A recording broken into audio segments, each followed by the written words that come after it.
Trampling on the right. Hamjambo ni kanisa la Mungu. Hamjambo. Hamjambo tena. Kwani hamjakula? Tumekula kabisa. Hamjambo.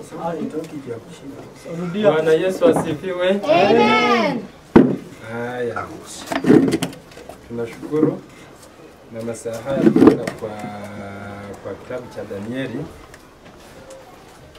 11:40 hadi 45.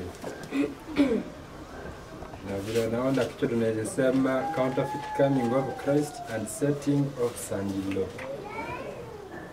Counterfeit coming of Christ and setting of Sandilo. Tutajifunza mengi kwa sababu mambo ni mengi. Kila mtu wako na mambo yake kuhusu Sandilo, itakuwa ABCD. Lakini tutajifunza mengi. Mwalimu wenzangu wataintroduce alafu tuendelee. Happy Sabbath. Happy day. Happy day. Happy Sabbath. Tutapata ombi ili tuweze kuendelea. Tuamini na tuombe. Mtakatifu ishie mahali pa juu. Masaa mengine tunakuja mbele zako. Tunasema ni asante maana umekuwa pamoja nasi tangia asubuhi hadi kipindi ambacho kimeisha cha lunch, umekuwa pamoja nasi. Tunapoingia katika kipindi hiki cha unabii, tunakuomba ukaweza kuwa kiongozi, ukatupa maneno yako, ukaweza kunena pamoja na wana wako. Urekebishe, ukufunze, ukaweza kutupa unyenyekevu na upole, ukaweza kunyenyekea kama watoto ili tukaweza kupata yaliyo mausia yako. Tuongoze tangia sasa hadi milele. Kupitia Kristo tunaomba kuamini. Amen. Moja kwa moja tunaingia katika kitabu cha Danieli chapter 11. Tutazingatia cha verse 40 hadi 45. Hizo ndizo verse zenye tulikuwa tukizingatia, na fungu ambalo linatuongoza ni Daniel chapter 12, ambayo tulipata wakati wa kuisoma. Inasema wakati huo Mikaeli atasimama, jemedari mkuu asimamaye upande wa wana wa watu wako, na kutakuwako na wakati wa taabu mfano wake haukuwapo tangu lilipoanza kuwapo taifa hata wakati huo, na wakati huo watu wako wataokolewa, kila mmoja atakayeonekana ameandikwa katika kitabu kile. Kwa hivyo Danieli 12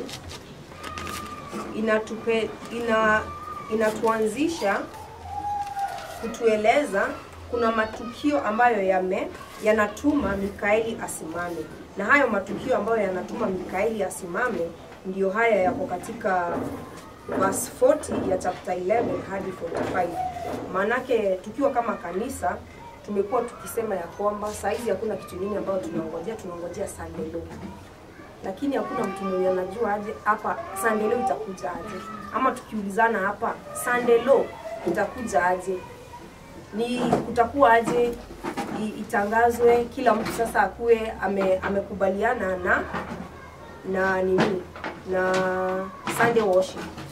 Manake tuko na watu wengi, kama tuko na atheist ambao wanaamini ya kwamba hakuna Mungu.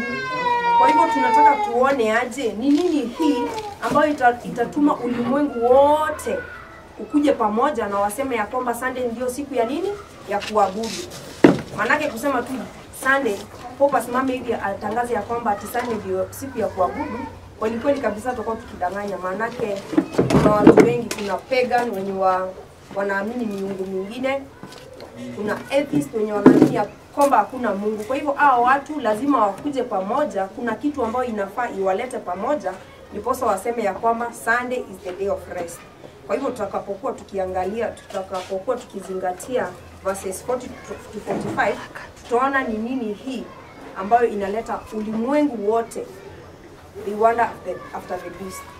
Kwa hivyo tunapoingia katika fundisho hii, vizuri tukue makini, na ndiposa tukaweza kujua nini hii ambayo inaleta ulimwengu mzima kusema ya kwamba siku ya kuabudu ama siku ya ibada ni siku ya Jumapili. Moja kwa moja nikaribishe mwalimu mwenzangu ili atuanzishe verses 40. Karibu mwalimu. Asante sana. Ili niwape uzito wa somo ambao tunaenda kuangalia.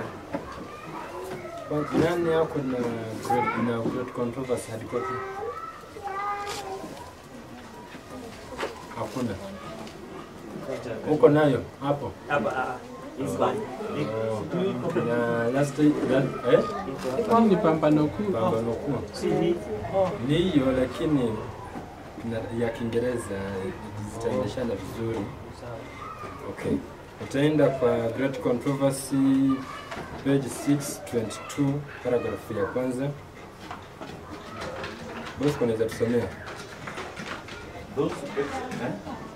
ili tupate uzito wa somo ambao tunaenda kuangalia. Tunaweza kusomea hapo. kamba inachukua wapi? Hii hapa.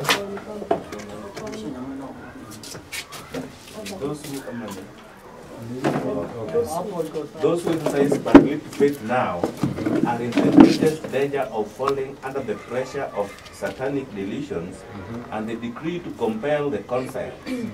And even if they endure the test, they will be plunged into deeper distress and anguish in the time of trouble, because they have never made it a habit to trust in God. The lessons of faith which they have neglected, they will be forced to learn under a terrible pressure of discouragement. So hii ni kwetu sasa. Kama hujaamini kabisa uko na imani yako inayumba hivi, mali tunaelekea ni kubaya sana. Ni kubaya mno. Kwa hivyo tunahitaji ile imani yenyewe. Niwacha tuendelee. Katika Danieli 11 verse 40 tutakuwa tunadili na pointi 3. Alafu kwa verse 45, yani kuanzia Danieli 11:40 hadi 44 tutakuwa tunadili na pointi 3. Alafu verse 45 kuna pointi nyingine. Kwa verse 40 tutakuwa tunadili na whirlwind, chariots and horsemen na ships. Kwa nini? Kwa Danieli 40 hadi 44. Alafu tukienda kwa Danieli 45 kuna tabernacles. Hizo pointi nne tutakuwa tunadili nazo siku ya leo. Naomba nisomewe Danieli 11 yake ya 40 hadi 45 kwanza. Inasema, na wakati wa mwisho mfalme wa kusini atashindana naye, na mfalme wa kaskazini atamshambulia kama upepo wa kisulisuli, whirlwind, pamoja na magari ya vita, na wapanda farasi, na merikebu nyingi, naye ataingia katika nchi hizo, kufurika na kupita katikati. Tena ataingia katika hizo nchi ya uzuri, na nchi nyingi zitapinduliwa, lakini nchi hizi zitaokolewa na mkono wake: Edomu, Moabu na wakuu wa watu wa Amoni. 42, naye ataunyosha mkono wake juu ya nchi hizo, hata na nchi ya Misri haitaokoka, lakini atakuwa na nguvu juu ya hazina ya dhahabu na fedha, na juu ya vitu vyote vya Misri vyenye thamani, na Walibia na Wakushi watafuata nyayo zake. Lakini habari zitokazo mashariki na kaskazini zitamfadhaisha, naye atatoka kwa ghadhabu nyingi ili kuharibu na kuwaondolea mbali watu wengi, naye ataweka hema zake za kifalme kati ya bahari na mlima mtakatifu wa uzuri, lakini ataifikiria ajali yake, wala hakuna atakayemsaidia. Asante. Tukisimama kwa verse 40 kuna pointi 3 ambayo niliwaambia. Mfalme wa kusini atashindana naye, na mfalme wa kaskazini atamshambulia kama upepo wa kisulisuli. Kwanza wacha tujiulize, mfalme wa kusini ni nani na mfalme wa kaskazini ni nani? King of the south and king of the north. King of the south and king of the north. Kuna mwenye anaweza kuwa na habari? King of the south na king of the north. tumeenda kwa mambo ya kiroho. Tukifika kwa verse 40, toa maneno ya nini ya falme ambazo zilikuwa zinaongelewa. Falme zilikuwa za dunia hii. Tukifika kwa 40 ni mambo ya kiroho. So tuna mfalme wa kusini na mfalme wa kaskazini.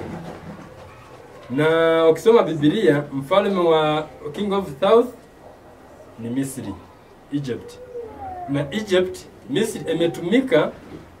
Ukiona Biblia Egypt wametumika, ina maana wenye wanaongelewa ni atheism, wenye hawamjui Mungu.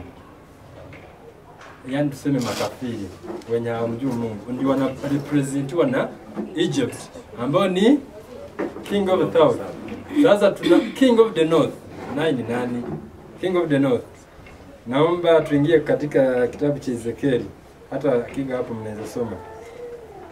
Ezekieli 26 verse 7. Bwana Mungu asema hivi, tazama nitamletea Nebukadreza mfalme wa Babeli, mfalme wa wafalme juu ya Tiro toka kaskazini, pamoja na farasi na magari ya vita na wapanda farasi na jeshi na watu wengi. Hata hii aya peke yake inatosha kuelezea mali tunaenda. Nebukadneza ameitwa mfalme wa wafalme. Point number 1, shika hiyo. Najiulize. Nebukadneza aliitwa mfalme wa wafalme. Hiyo sifa ni ya nani? Ni ya Mungu.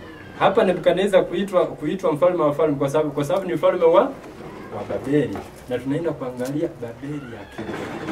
Spiritual Babylon. First point ya kwanza. Kwa hivyo King of the North ni Babylon. Na tunaenda kuangalia spiritual Babylon. Tunaenda kuangalia sasa.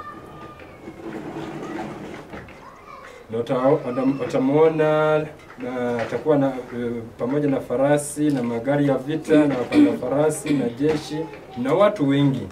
Hii force yote ataitumia. Hata ukienda kwa verse 40, Danieli 11:40 utapata nini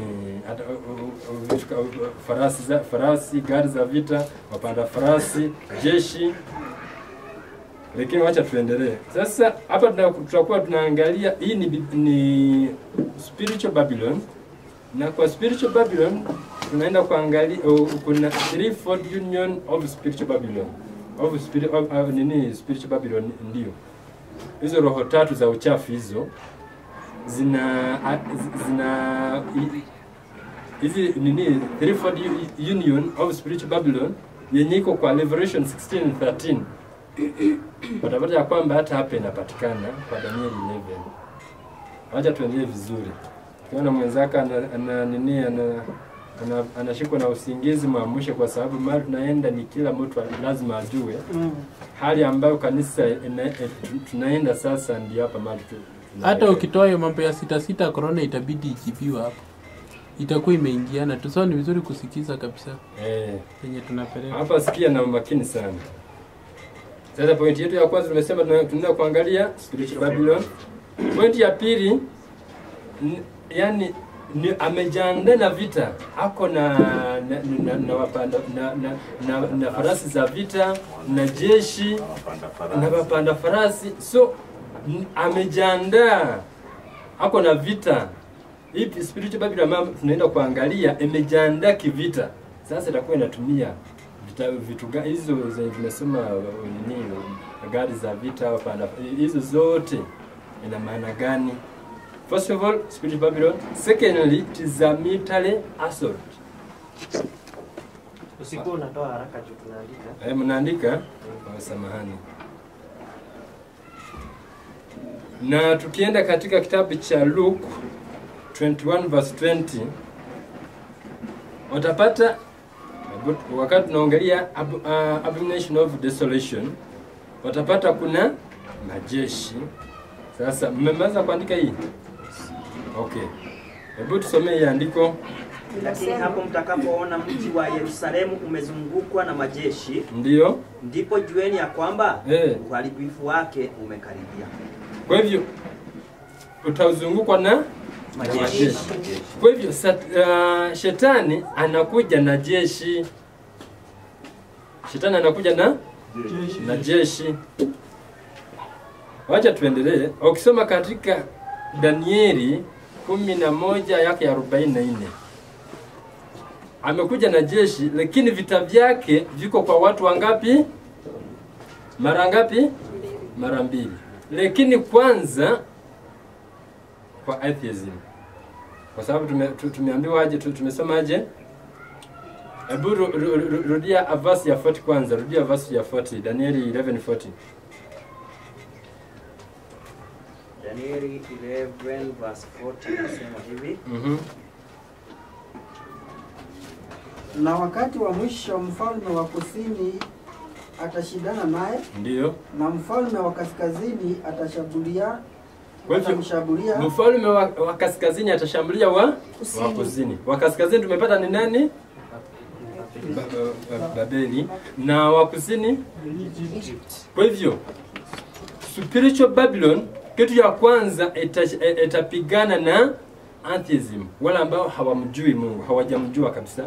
Baadaye, hebu soma kwanza hiyo Danieli 11:40. 11:40 inasema 44 inasema lakini habari zitokazo mashariki na kaskazini zitamfadhaisha. Naye atatoka kwa ghadhabu nyingi ili kuharibu na kuwaondolea mbali watu wengi. Kwa hivyo ataghadhabika kwa habari zitokazo wapi? Mashariki na kaskazini. Kwanza atashambulia atheism. Baadaye Revelation 12:17. Revelation 12:17. Joka akamkasirikia yule mwanamke. Akaenda zake, afanye vita juu ya wazao wake waliosalia washikao amri za Mungu na kwa kuwa wana ushuhuda wa Yesu. Naye akasimama juu ya mchanga wa bahari. Mchanga wa bahari. Okay. Una swali? Nataka kuuliza, ulikuwa na point ya huyu Babylon kuanza na watu the atheists. Ndio. Kutoa point hapo. Nimekuacha. Hebu turudi verse ya 40. Verse ya 40. Daniel 40. 11:40.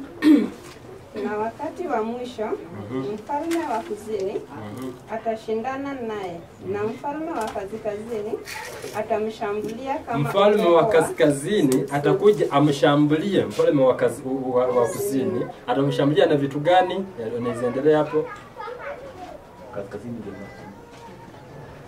pamoja na magari ya vita, na magari ya vita, wapanda farasi, yani jeshi lake, na merikebu nyingi, naye ataingia katika nchi hizo na so unaona king of the north atakuja kwanza ashambulia ku king of the south. Na king of the south tumepata ni wa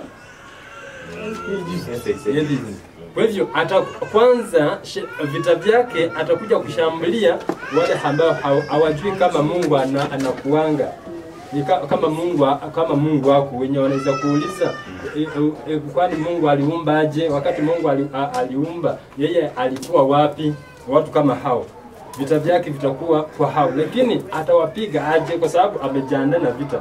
Hako na magari ya vita, farasi, hiyo vyote kwa nani? Atheism kwanza. Point number 2, baadaye kwa watu wa Mungu. Tuko mpaka hapo. Haya.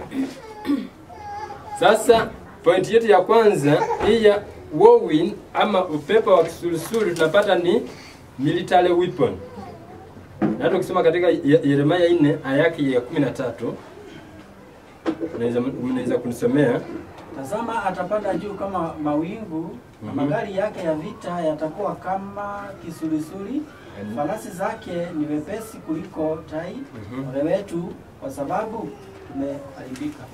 Hapa bado ni Babylon inaongelewa, lakini hii ni Babylon inaongea, na spiritual Babylon imechukua tu tabia za wale inaweka kwao, yani inatoa kwa accent Babylon huko nyuma, sasa wanatumia. Sasa hii ni spiritual Babylon nayo. Upepo wa kisulisuli kwanza ni tuseme ni military weapon first of all. Na tukienda katika Isaya 66 verse 15, maana Bwana atakuja na moto na magari yake ya vita kama upepo wa kisulisuli, ili atoe malipo ya ghadhabu yake kwa moto wakao na maonyo yake kwa miali ya moto.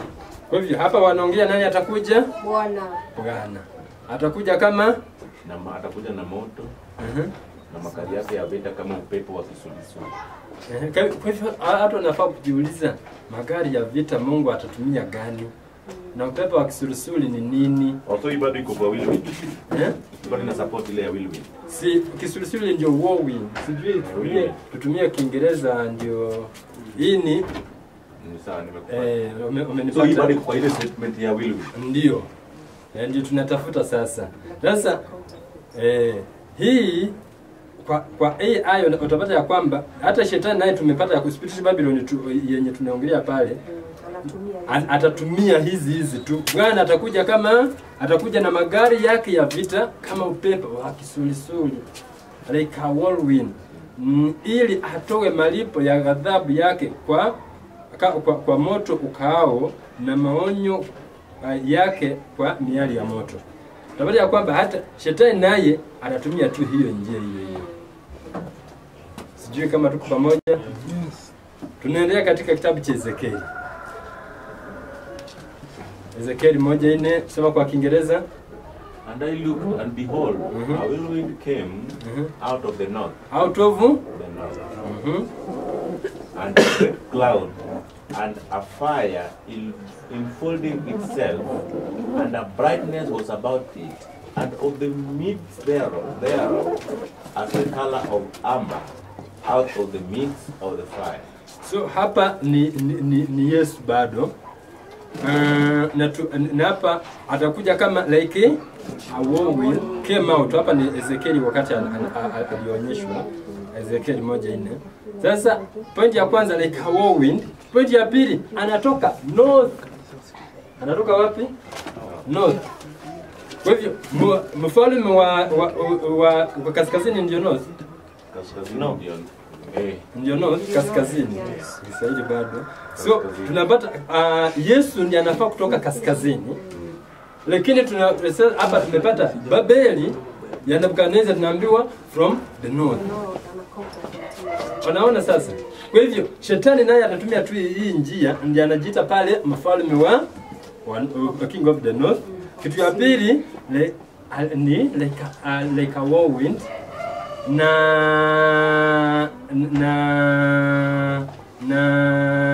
out of the midst of the fire. Natoka katikati ya moto huo.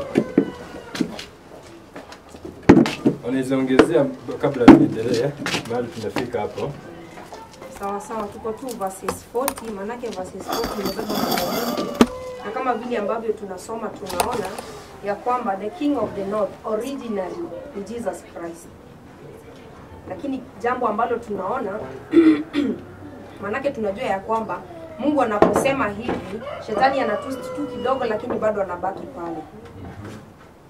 Tumesoma katika kitabu cha Isaiah the same words ambazo ziko katika verse 40, hii mambo ya whirlwind. Tunaona hivyo ndivyo Kristo anafaa kukuja. Lakini tunapoangalia hapa kuhusu the king of the north ambaye ni Babylon, the spiritual Babylon, tunaona lazima ndiposa the whole world to wander after the beast, lazima the king of the north afanye kama vile Christ anafaa kurudi hapa duniani. Hiyo ndio miujiza ambayo shetani atatumia, na ndiposa the whole world itakuwa ina wander after the beast. Kwa hiyo tunaweza kaa hapa hivi tukisema tunangoja Sunday leo, lakini bila kutendeka kwa hii nini shetani ku counterfeit the second coming of Christ. Manake tutasoma hata kwa vitabu vya roho ya unabii, tunaonyeshwa vile ambavyo shetani atakuja na atakuwa kitokea sehemu mbalimbali akisema ya kwamba mimi ndiye Kristo. Na tusiposoma ama tusipojifunza haya, hata sisi wenyewe tutapatikana katika wale ambao watasema na ni kweli Yesu alisema anakuja kutoka huku. Lakini wale ambao watakuwa wamesoma huu nabii vizuri, wakati shetani anapo counterfeit the second coming of Christ, watakuwa wanajua kabisa huyu ni shetani, huyu sio Mungu. Kwa hivyo bado tuko pale hivyo verses 40 tunaendelea kuangalia ni njia gani hizi shetani ambazo watakuja nazo kwetu ama nazo kwa wale atheist ambao kabisa hawawezi amaini. Manake katika huu ulimwengu atheist ndivyo waamini lazima aone. Atakapoona kabisa ndio huyu Kristo anakuja, hapo wataamini. Na ndipo hapo hivyo tunasema the whole world will wander after the beast. Manake atheist ndivyo waamini lazima aone. Kwa hivyo watakapoona hii ishara ya kwamba ndio huyu Kristo anakuja, ni kweli wataamini. Kwa hivyo tuongojee Sunday leo, tukae tu hivi tukiongojea. Kuna matukio ambayo yanatukia ndio Sunday leo iletwe. Asante. Asante, tunaendelea. Katika kitabu cha Ufunuo kuna ole ngapi? 3. Ama mjui? Kuna ole ngapi katika kitabu cha Ufunuo? 3. Kuna ole 3. Hebu soma Ufunuo 8:13. Kisha nikaona nikasikia tai mmoja akiruka katikati ya mbingu akisema kwa sauti kuu, ole ole ole wao wakao juu ya nchi kwa sababu ya sauti zilizo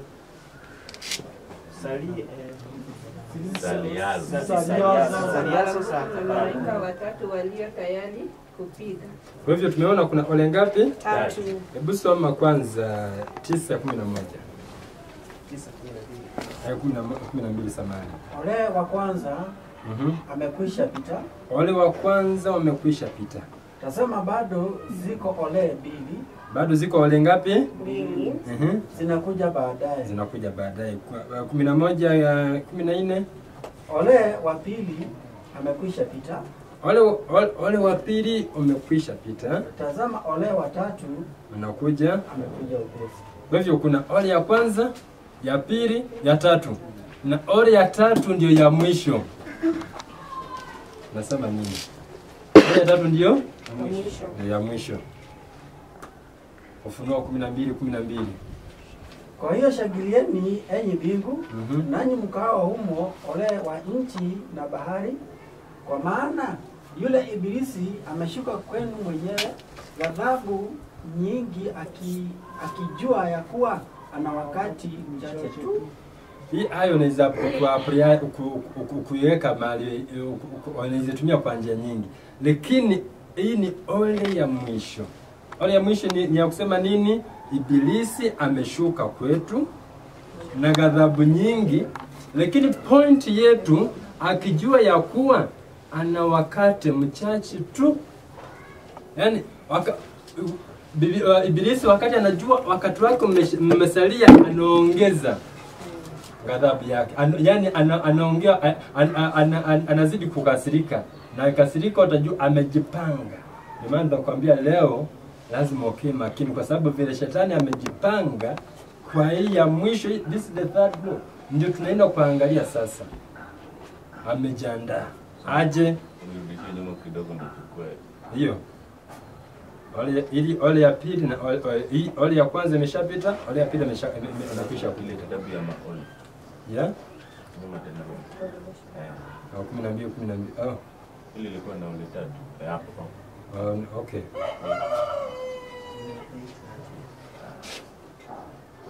Tuko pamoja mpaka hapo? Labda niulize hapo tunapoendelea. Tumeona kuna vile miujiza itafanyika kwa atheist, ndio nao wakubali sababu wanapenda kuona. Ndio. Sijui kama atheist pia wa ndugu zetu wa Hindi ambao wanaamini mambo ya wanyama sababu waamini Mungu, wanaangukia wapi katika atheist ama hapo? Wataangukia kwa atheist. Na ndio tunaenda kuwafunua sasa.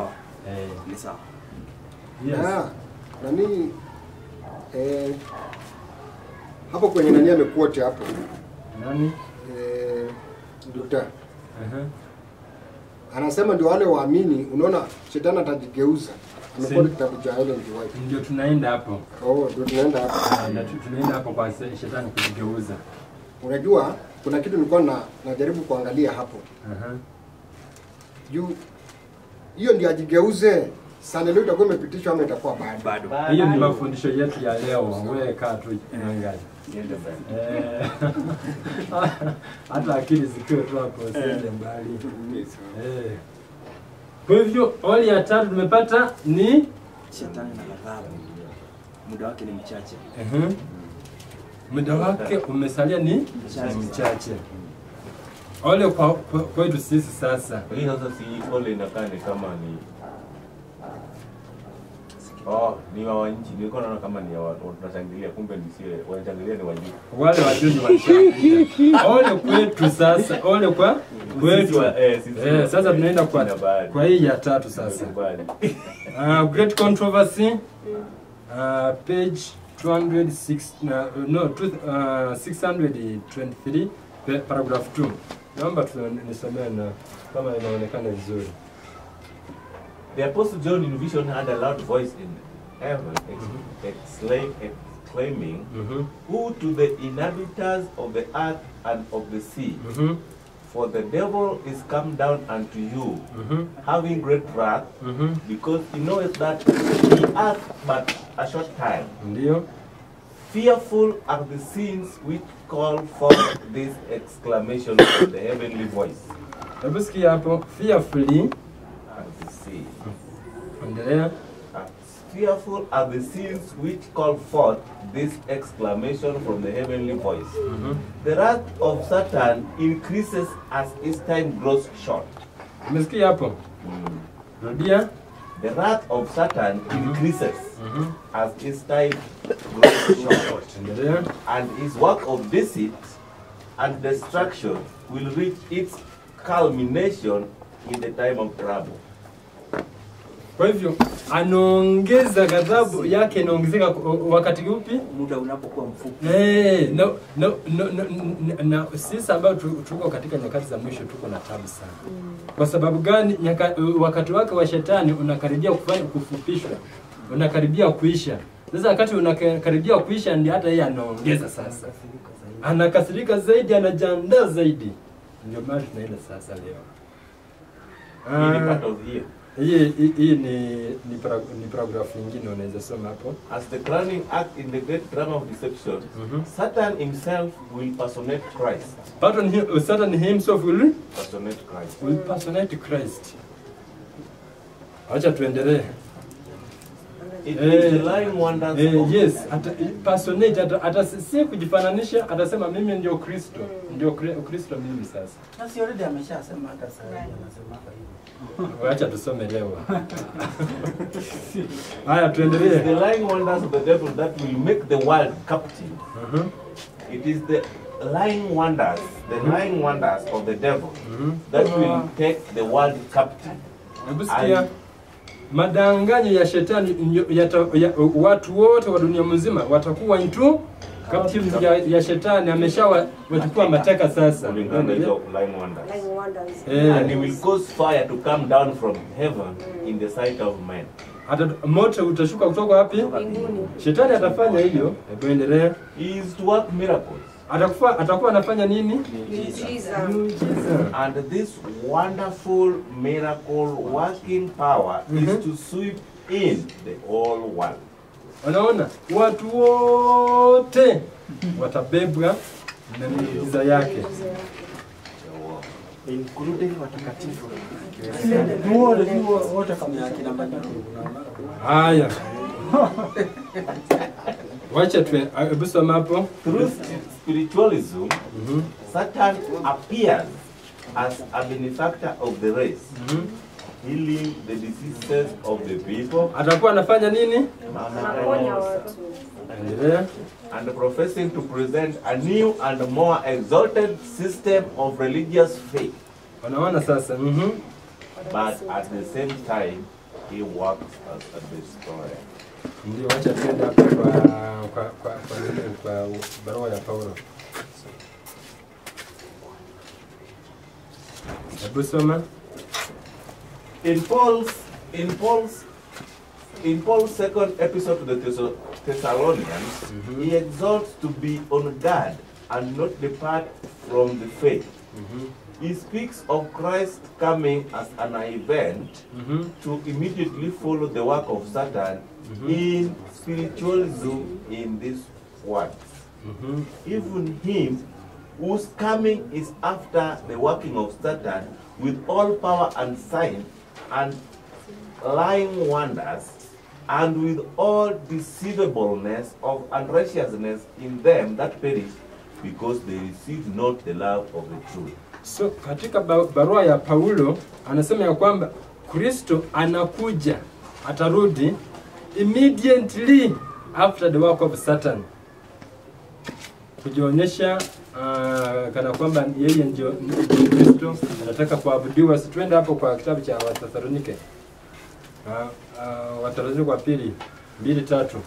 Mtu awaye yote asiwadanganye kwa njia yoyote. Ndio. Maana haiji isipokuwa kwanza ule ukigeuvu. Siku ya Bwana haiji isipokuja kwanza ule ukigeuvu. Akafunuliwa yule mtu wa kuasi, mwana uharibifu. Ndio.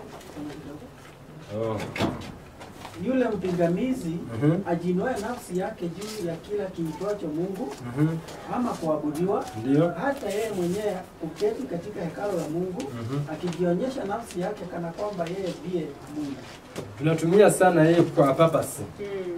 Na inakubariki, inatumika kwa purpose. But its final application inakuja kwa shetani mwenyewe. Shetani mwenyewe ndio atakuwa yeye mwenyewe anajionyesha kana kwamba ni Yesu. Anajionyesha kana kwamba ni Mungu kabisa. Ukisoma ababasi ya nini? Ya 7 inasema nini? Maana ile siri ya kuasi hivi sasa inatenda kazi. Lakini yuko azuiaye sasa. Azuia, soma ya 8. Hapo ndipo atakapofunuliwa yule asi ambaye Bwana Yesu atamuua kwa pumzi ya kinywa chake. Bwana Yesu atafanya nini? Atamuua. Tuendelee. Kumwangamiza kwa ufunuo kwake. Ya 9.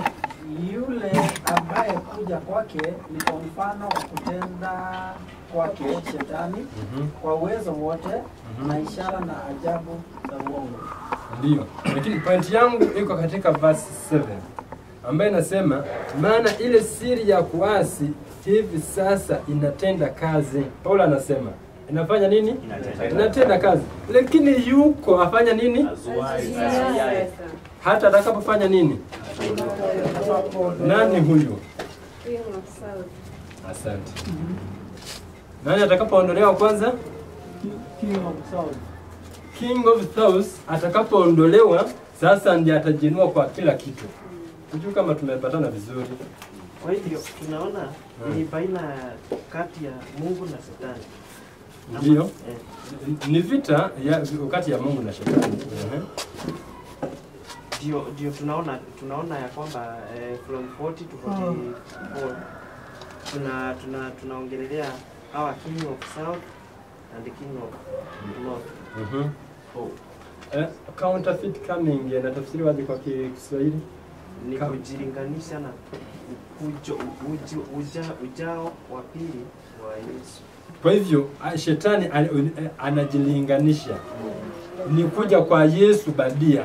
Na hata hivyo tunafundisha mwalimu, inaonekana vile anakuja akijilinganisha hayuko mbali sana na Kristo.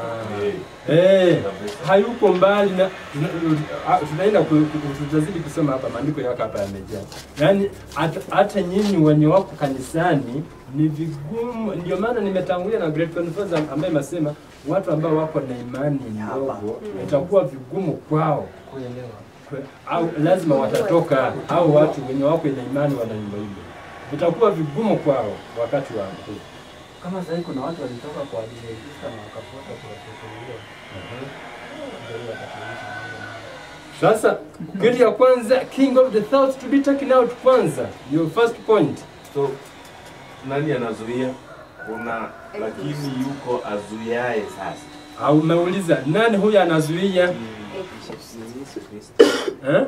Yesu Kristo anazuia hii nguvu ya shetani kufanya kazi. Okay, au ni Yesu Kristo anazuia. Mwingine nani anazuia hii kazi nini? Hata lazima waondoe kwanza, itakapoondolewa kwanza. Kwa darasa. Nani huyu? Eh? Naona anazuia ni injili bado kufika kwenye neno. Umeona ni nani? Nasema kwa upande wangu naona yani nazuia ni kwa injili hajafika mahali penye nitakana ifike. Ndio kizuizi. Kizuizi. Mwingine? Mwingine darasa tuchangamuke. Mimi naona kama ni Kristo anazuia. Mimi ninazuia kwa sababu nimekataa kwenda kuhubiri. Umekataa kwenda kuhubiri, yes. Naona ni Yesu sasa. Hapo katika pahali anatuombea, wakati mlango wa rehema utafungwa, hiyo itaondolewa. Okay, kuna mwingine? Asante sana darasa. Lakini usisahau mali tumetoka. Usisahau mali tumetoka. Andiko limesema maana ile siri ya kuasi hivi sasa inatenda kazi, lakini yuko hata atakapoondolewa. Kwanza aondolewe kwanza, ndio sasa si hii uasi utende mambo yote. Ataondolewa. Kwa hivyo naomba turudi katika Danieli 11 verse 40. 11:40 inasema na wakati wa mwisho mfalme wa kusini atashindana naye. Hebu tusikilize hapa darasa tafadhali. Wakati wa mwisho mfalme wa kusini atashindana naye na mfalme wa kaskazini atamshambulia. Mfalme wa kaskazini ndio hapa ndio hapa nini Paulo anamzungumzia kama mtu wa kuasi. Sasa na ndio mfalme wa tumesema mfalme wa King of the North atafanya nini? Atashambulia nani? The King of the South. Kwa hivyo kila ambao kimezuia kila ambao acha turudie waelewe. Na wakati wa mwisho mfalme wa kusini ndio King of the South atashindana naye. Na mfalme wa kaskazini atamshambulia kama upepo wa kisulisuli. So King wa South anashindana na mtu. Kuna lakini mwalimu kidogo unajua wacha asoma amalize bila kumuingilia ndio tusike. Wakati muliingilia kuna maneno ilipita tu kusikia. Yako tu, yani ni darasa tu, na nikiuliza swali at least nataka nipate attention zenu. Kwa sababu nikienda tu sitajua hilo somo peke yangu. Hiyo somo umemwambia wacha asoma amalize kwa sauti na noti hapo tu. Mahali tumetoka ya kwamba kwa hiyo Danieli 11:40 tumesema ya kwamba King of the South atachambuliwa na King of the North. Na tukasoma katika Danieli hiyo 11 verse 44 atashambulia, yani atapigana na hao kwanza. Ambao tunapata King of the South ni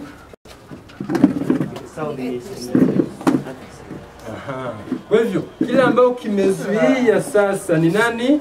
King of the South. King of the South. Hapo ndio tulitaka asome tusikie. Wengine tumezuia. Sio kubali asome tu. Hebu tumesoma. Sasa tuko darasani tafadhali. Nikiuliza ujibu ama waache tu nitafundishwa baadaye. Nataka tuende tupamoja. Mwenye amezuia mali tumefika. Ndio nakuomba asome hiyo laini peke yake. Between the king of the side mpaka 44. 40 mpaka 44. Na msikize tafadhali. Na tunaposoma attention please. Heading ya nini ya verse 40 hadi 45 inasema the northern kings conquest. Verse 40 inasema na wakati wa mwisho mfalme wa kusini atashindana naye. na mfalme wa kaskazini atamshambulia kwa upepo wa kisulisuli pamoja na magari ya vita na wapanda farasi na merikebu nyingi, naye ataingia katika nchi hizo na kufurika na kupita katikati. Tena ataingia katika hiyo nchi ya uzuri, na nchi nyingi zitapinduliwa, lakini nchi hizi zitaokolewa na mkono wake: Edomu, Moabu na wakuu wa watu wa Amoni. Naye ataunyosha mkono wake juu ya nchi hizo, hata na nchi ya Misri haitaokoka, lakini atakuwa na nguvu juu ya hazina za dhahabu na fedha, na juu ya vitu vyote vya Misri vyenye thamani, na wa Libya na wa Kushi watafuata nyayo zake. Kwa hivyo iko hivi, ukianzia nyuma huko hoja yako Bosco, ukianzia nyuma ndio utapata nini atheism. Sasa kuna wenye anapigana nao, lakini hapa sisi tumeanzia kwa atheism kuendelea. Tumeanzia kwa Egypt kuendelea. Kuna a king of the south na king of the north. Sasa king of the north anapigana na king of the south na anamshinda. Ndio maana tumesema na tukaona ya kwamba king of the north ili aende kwa vita vyake vikuni kwetu, lakini hawezi kuja kwetu kama hajashinda wale, amalize wale kwanza. Wakati shetani atakaposimama sasa, anajionyesha kana kwamba ni Kristo, aseme nilibadilisha sabato sasa kutoka Jumamosi ni Jumapili, watu wote watakuwa wameshamwamini. Waislamu, Wahindi wote. Hata sasa kuna msikiti Mombasa, hata kanisa Mombasa, kuna nabii ako huko, watu wanaenda kwake kuomba, hata Waislamu wanaenda. So itafika kiwango ya kwamba hata Waislamu wenyewe wanasema Yesu hako, wakimuomba atafanya nini? Atafanya jambo. Watu wote dunia mzima wale ambao atafanya ishara kubwa, maajabu ya kushangaza, watu wote wamwamini. Ndio king of the south. Ndio maana hapa Paulo anasema ile siri hivi sasa inatenda kazi, lakini yuko afanya nini? Azuiaye. Hawajamwamini. King of the south hawajamini kwamba Kristo ako. Lakini kwanza atawaonyesha miujiza, aseme Yesu ako. Kwanza Yesu ndiye anatenda kila kitu, watamwamini. Baada ya kumwamini sasa nyinyi mtaonekana watu wa kusumbua, kwa sababu dunia mzima wote wako pande ya shetani. Tunaendelea? Ndio. Nashangaa. Ukionekana sisi ni wabaya tufanye nini? Unajua shetani ndiye yani nyinyi wachache mtaonekana ndio wabaya, mnazuia kila kitu. Amewadanganya wale watakuwa wamedanganyika kabisa. Na wakiona wewe, huyo ndiye adui wetu. Na wao. Ndio wajori wanaambiwa wagoje. Kama sasa wenda kwa Waarabu. Haya, great controversy. Hebu soma. As the crowning act, the great drama of deception, Satan himself will impersonate Christ. Satan mwenyewe atajionyesha kana kwamba ni Kristo. The church has long professed to look to the Savior's advent as the consummation of her hopes. Now the great deceiver will make it appear that Christ has come. Atajifanya kama Yesu amekuja. That's the point number 1. Kabla hatujaenda kwa Sunday law, atajionyesha kana kwamba Yesu amekuja. Twende. In different parts of the earth, Satan will manifest himself among men as a majestic being of dazzling brightness, resembling the deception of the Son of God, given by John in the Revelation. This is the strong, almost the overmastering illusion. Wanaona sasa? Kwa hivyo point ya kwanza, Satan atajionyesha kana kwamba ni Kristo mwenyewe. Lakini kwa watu wa Mungu sisi tunajua, ukiendelea hapo chini kwa hii chapter, hii ni chapter 39 ya Great Controversy. Sana nimeitumia sana chapter 39 yote ya Great Controversy. Wataongezea 36 inaangalia mambo hayo yote. Chapter 39 na 36 yote ya Great Controversy. So atajionyesha kana kwamba yeye ndio Mungu, ndio Kristo kabisa, na atasema Satan will manifest himself among men as majestic being. Lakini uzuri unajua in different parts. Ile tusaidia. Yes. Ile tusaidia kusema in different parts. In different parts. Sasa kama ni hapa amekuja hapa aseme in different parts inamaanisha kwa sehemu mbali tofauti. Kama Kristo anakuja anaonekana. Ndio point yangu, wewe mwenye umesoma utajua Yesu anakuja aje. Lakini kwa wale ambao hawajasoma Yesu kuja hapa alikuja yeye. Haya.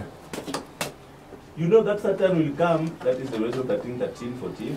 You know that Satan will come in to deceive, if possible, the very elect. He who claims to be Christ, and he is coming in, pretending to be the great medical missionary. He will cause fire to come down from heaven in the sight of men to prove that he is God. In the medical ministry.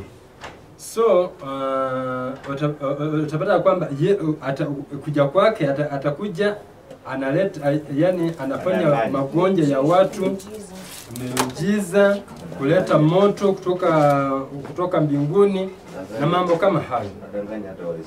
Hata USDA ikiwezekana, bisikia, you know that Satan will come to deceive, if possible, the very elect. If possible, the very elect. Ikiwezekana hata nyinyi wateule mtachukuliwa na shetani. Haya, wacha tuendelee. Mambo mengi yanakuja. Moko ngangali. This last strategy is to persuade Christ and make them think that their prayers are answered. Unaona sasa? But this answers to the last closing one. The abomination of desolation standing in the holy place. Watu atajifanya kwamba wakimuomba maombi yao na wewe umeomba unangoja. Na yule ameenda anaomba anajibiwa. Sasa atafuta gani? Ndio maana tumeambiwa hata nyinyi kuchukuliwa ni rahisi sana. Tunachukuliwa rahisi kwa sababu kama ataitisha moto kutoka mbinguni na mbinguni kwa Mungu.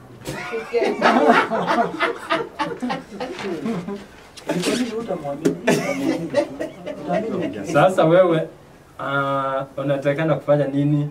Kusoma njia zake zote. Nikiona moto mara ya kwanza. Ukiona moto niwaambie watu bado.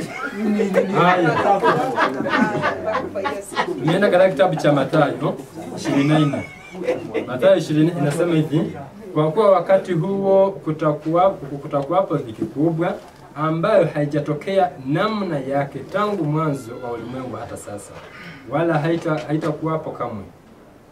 Na kama siku hizo zisingalifupishwa. Sasa umesikia ndugu Steve?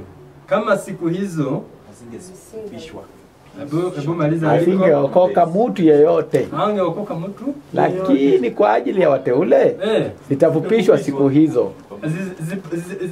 Zisipofupishwa hata utapata hata wewe umefanya nini? Kwa ajili yangu itafupishwa. Wakati huo mtu akiwaambia tazama Kristo yupo hapa ama yuko kule, mzisadiki. Kwa wewe mwenye unasoma utajua. Hata wakisema Kristo ameonekana pale Kisumu, jana tumemwona Mawanga, wewe mwenye unasoma unaambia utajua hapana, ameonekana kwa TV, jamani walimuona mahali. Wewe wasisadiki kwa sababu umeambiwa atakuja aje. Tunaona kwa Danieli 11:40-45 ni dhiki ama mateso kwa watu wa Mungu. First atheism, then God's people.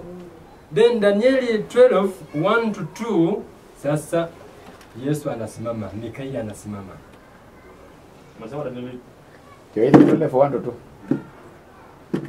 Danieli 11:40-45. Wacha ni dhiki kuu. Hii yote shetani kujionyesha hiyo watu wataenda. Lakini bado sasa Mikaeli atasimama katika Danieli 12:1 na verse 2. Hiyo tumesoma asubuhi. Na sasa venye umeendelea kusoma, kuna mahali umekutana na hapo ati kwamba wale watu wataruka kwa shetani. Yesu akikuja watu wanaweza kuwa Yesu akishasimama. Yesu akishasimama. Akishasimama. Hapa hakuna. Biashara imeisha. Hapa Akiruza wakati ni huu. kwa shetani ni wameenda kabisa. The time you have is only now. Hakuna ingine. Mlango umefungwa. Sasa hata wakijua Yesu amekuja hakuna wenye wataruka. Biashara ya kuna ni kama Musa wakati alitangaza kwamba wale wako kwa Kora, wale wako pande yangu. Shimo la katika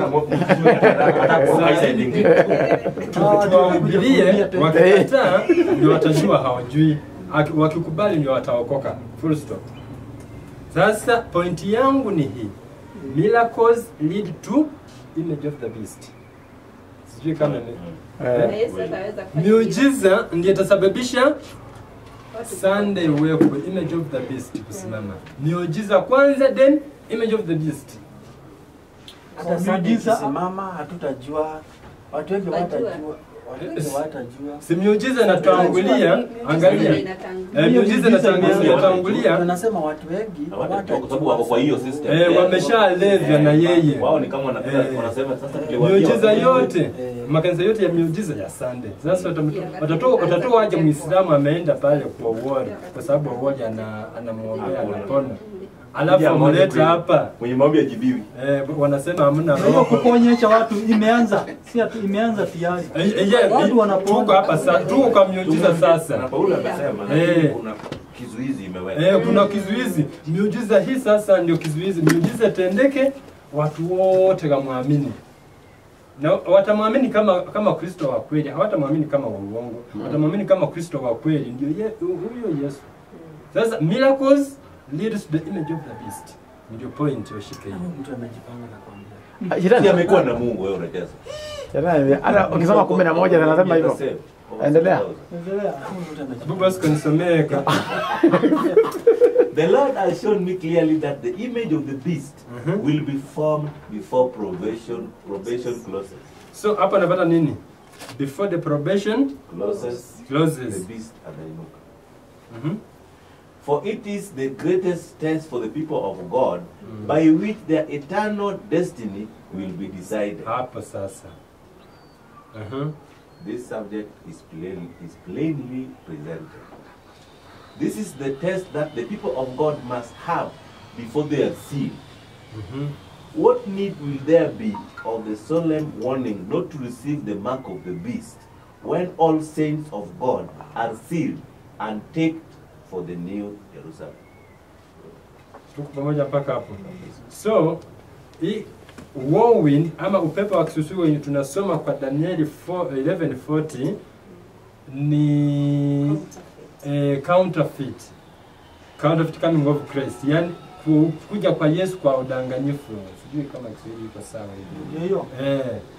Maybe endelea tusome hapa kwanza, tufunge hiyo kwanza alafu tuende kwingine. Wonderful scenes with Satan will be closely connected, will soon take place. God's word declares that Satan will work miracles. He will make people sick. Atagonjesha watu, ataleta ugonjwa. Baadaye atafanya nini? And then will suddenly remove from them his satanic power. Sasa akifanya, yani watu hawatajua. Mtakuwa mnaenda kwa nabii wa uongo, anakupea ugonjwa alafu anakuambia nitakuponya. Hata wacha tuseme hivi. Wacha niongelee corona kwa njia hiyo, hii ni yangu. Inaletwa alafu wanawaletea dawa. Wametengeneza wao wenyewe, baadaye wanawaletea dawa. Shetani huyo. Miujiza hiyo. Anasema ndio anaponya sasa. Endelea. They will then be regarded as healed. These works of apparent healing will bring Seventh-day Adventists to the test. Unasikia? Wewe Mwadventista watakuwa kati. Kichungi nakwambia kwa Mungu kutaingia watu wasafi tu. Wasafi tu. Kama hao watajaribiwa hivyo. Hata wakisema Seventh-day Adventist wanaambia nani? Mimi na wewe. Sasa hii ya kuleta ugonjwa alafu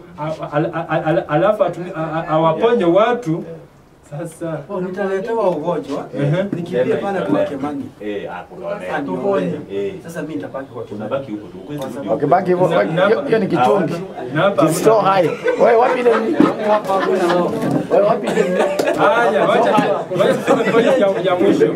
Kwa wewe unajua point ya mwisho. To all the testing time will come. By the sifting of temptation, the genuine Christian will be revealed. Umesikia? Watafanya nini? The genuine Christian will be revealed. Hao ni wanani? Wakristo wa?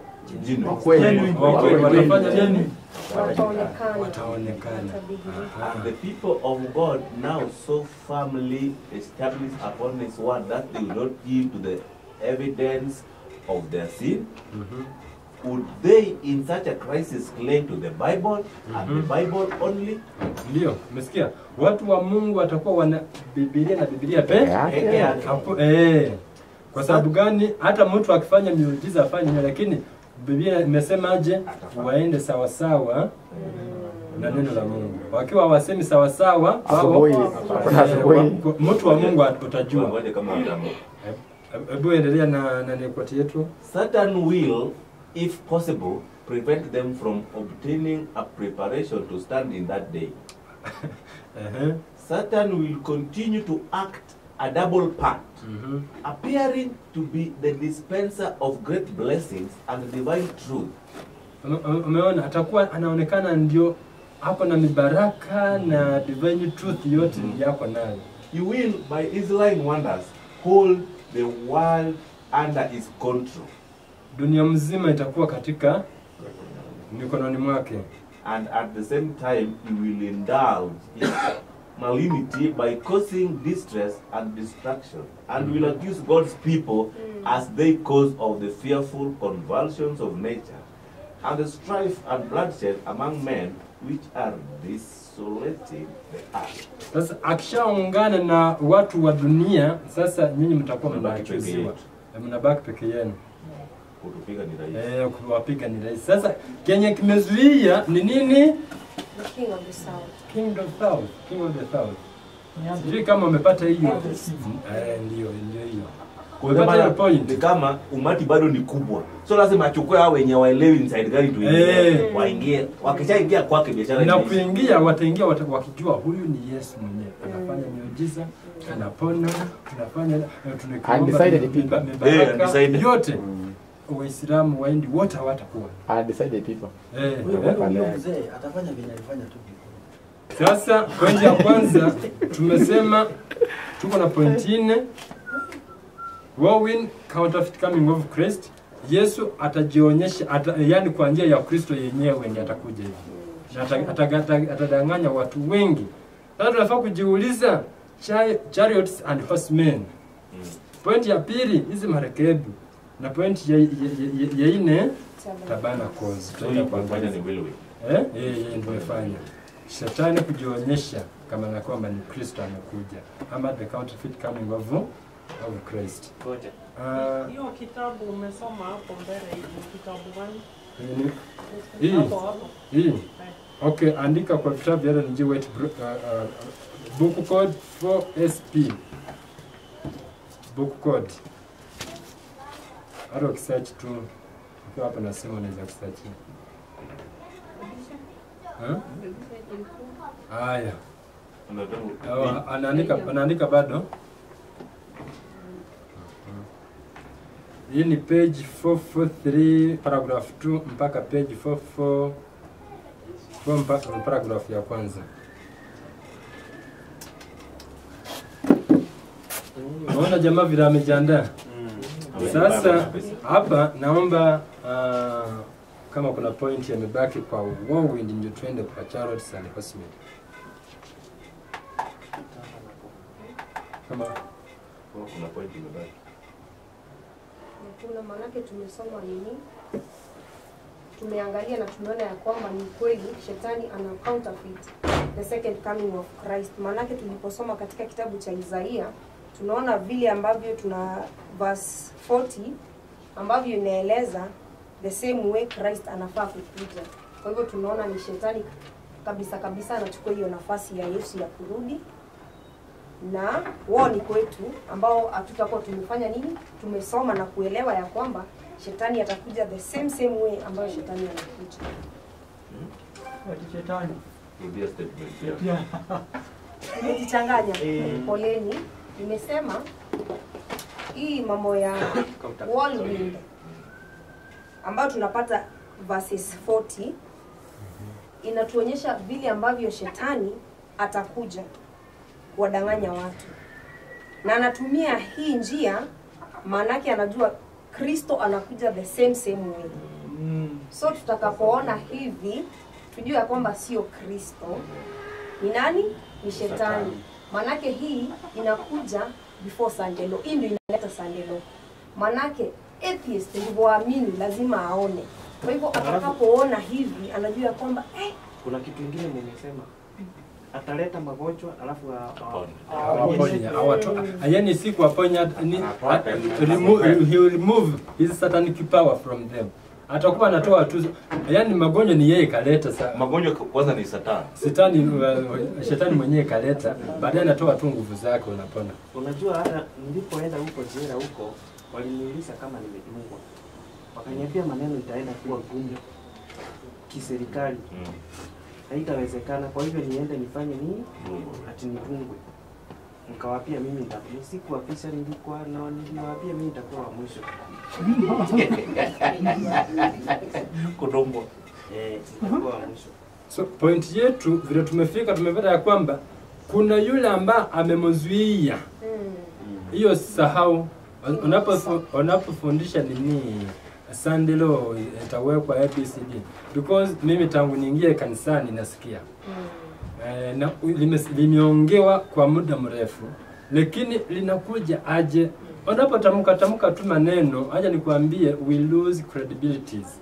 Yani mtu anaonekana kana kwamba hata wewe ni muongo, kwa sababu nikisema leo mtakapoona ni Pope ameenda Amerika ama Joe Biden ameenda Vatican, ile inawekwa, alafu aende kesho kwa shughuli zingine akose kuwekwa. Unaona sasa? So unapofundisha mambo kama hayo, kwa sababu ni ukweli yako, lakini inakuja aje hiyo point. So first of all kuna anafaa kupiga King of the South, amtoe kwanza. Akishamtoa King of the South, vita ni kwenu vya Sunday inawekwa, na vita vibaki ni yake na nyinyi sasa. Na sasa walimu, niwaulize kweli, hii mafundisho mnafundisha hivi, msiwe ati mnafundisha tu Biblia pekee yake. Tafuteni nafasi mfundishe hata makanisa zingine zetu. Kuna wengine saa hizi si wameshamaliza ibada, sasa hivi wako nyumbani. Huyo mtu pengine ndaalisha sapa apikie watu wake, baadaye angekuwa kwa masomo kama hii. Sasa nafasi ya kona huko. Hakuna nafasi. Viongozi wake ndio wanapata nafasi. Ndio tunasema aje? Hata huyu akienda atapewa nafasi bado. Atakuja ambaye na kiti hakuna mtu. Unaona je tunafanya? Ndio tukienda huko tukishaweka ma sign post hizo kona zote, washiriki wengi hata wenye wanaenda main watatujoin. Wakikuja walonji. Sasa katika hiyo hali tukiweka sasa tunaweka pia tuweke kwa mitandao. Wajua wajui kama ataweza fundisha hivyo. So wakiona watamuita kuja utufundishe, sisi hatujui. Umeelewa nani? Ama mngependa tupange saba moja saba siku twende nisomeshe huko. Exactly. Tutawaongoza tangu asubuhi. Nitawaombea saba moja, lakini wanakuanzia asubuhi mpaka jioni hadi jioni. Wanakuwa na kiburi, hawezi kuja wakisikia nini. Haya. Asante. So tumepata point number 1. Whirlwind, counterfeit coming of Christ. Unaanza packing. Tuko pamoja mpaka hapa. Whirlwind, counterfeit coming of Christ. Lakini nafaa kujiuliza, kweli anakuja kama anakuja shetani sasa, lakini kuna battle chariots ambao zako nazo na horsemen wapanda farasi wa vita. Sasa nafaa kujiuliza hiyo nayo nini? Anakuja na nini kwanza? Atakuwa yani wasaidizi wake ni wakina nani? Haya, wacha twende. Tumepata whirlwind. Sasa tunajiuliza hapa swali. Na bado tunapata military personnel.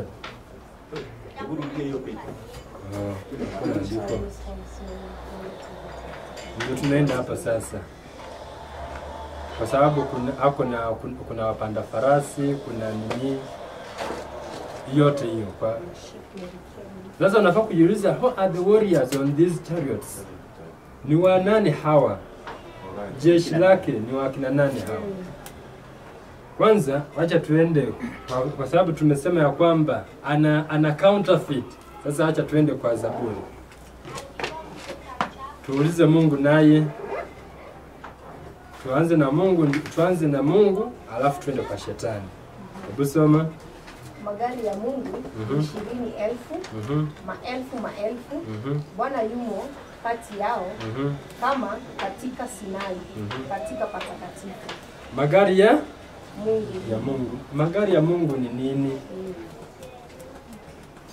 Magari ya Mungu ni nini?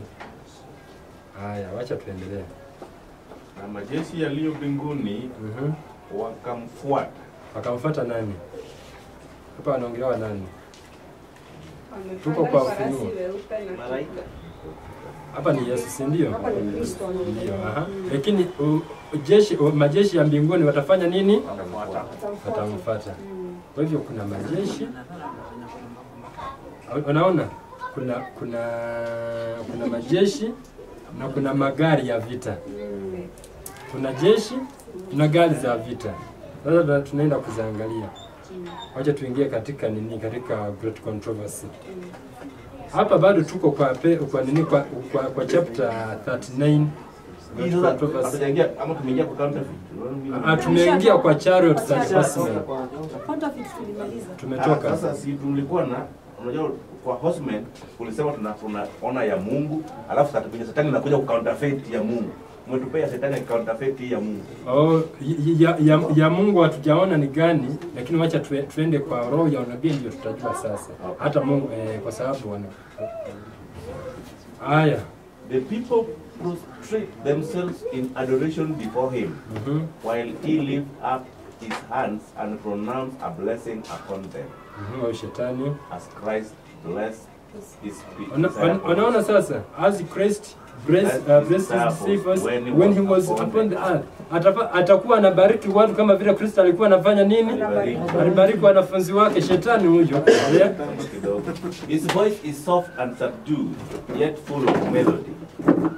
In gentle, compassionate tones, he presents some of the same gracious, heavenly truths which the Savior uttered. He heals the diseases of the people, and then, in his assumed character of Christ, he claims to have changed the Sabbath to Sunday. Unaona? Atakubali hii sasa. Atasema mimi ndio nilibadilisha. Shetani sasa akiongea, wale wameshaelewa ya kwamba ni Kristo. Na yeye anawaambia nilibadilisha Sabato, mimi Kristo nilibadilisha kutoka Jumamosi hadi and command all to allow the day which he has blessed. He declares that those who persist in keeping holy the seventh day are blaspheming his name by refusing to listen to his angels sent to them with light and truth. Simama hapo. Simama hapo sasa, unaona sasa? Hata wale ambao nyinyi wenye mtakuwa mnainsist kukeep nini, keeping the seventh day, they are blaspheming his name. Ati mnakufuru jina lake.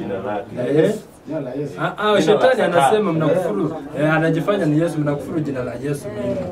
Ndio to listen to his angels sent to them with light and truth. Kwa hivyo his angels ama demons ndio majeshi lake. The chariots and horsemen. Demons and his angels. Haya, sijui tumeelewana hapo. Alafu this is the strong, almost overmastering delusion.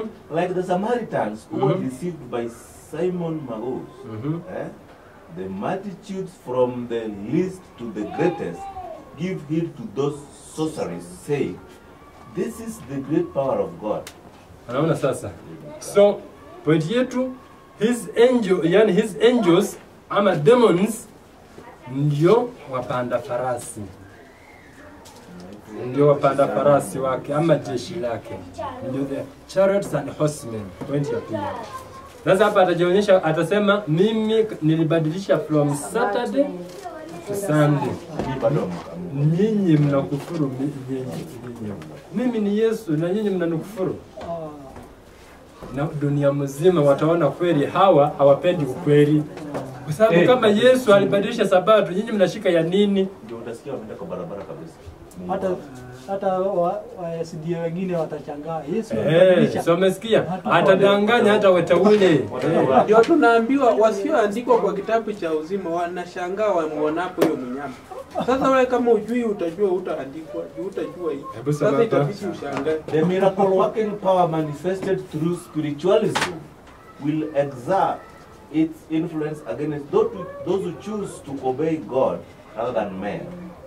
Communication from the spirits will declare that God has sent them to convince the rejectors of Sunday of their error, affirming that the law of the land should be obeyed as the law of God.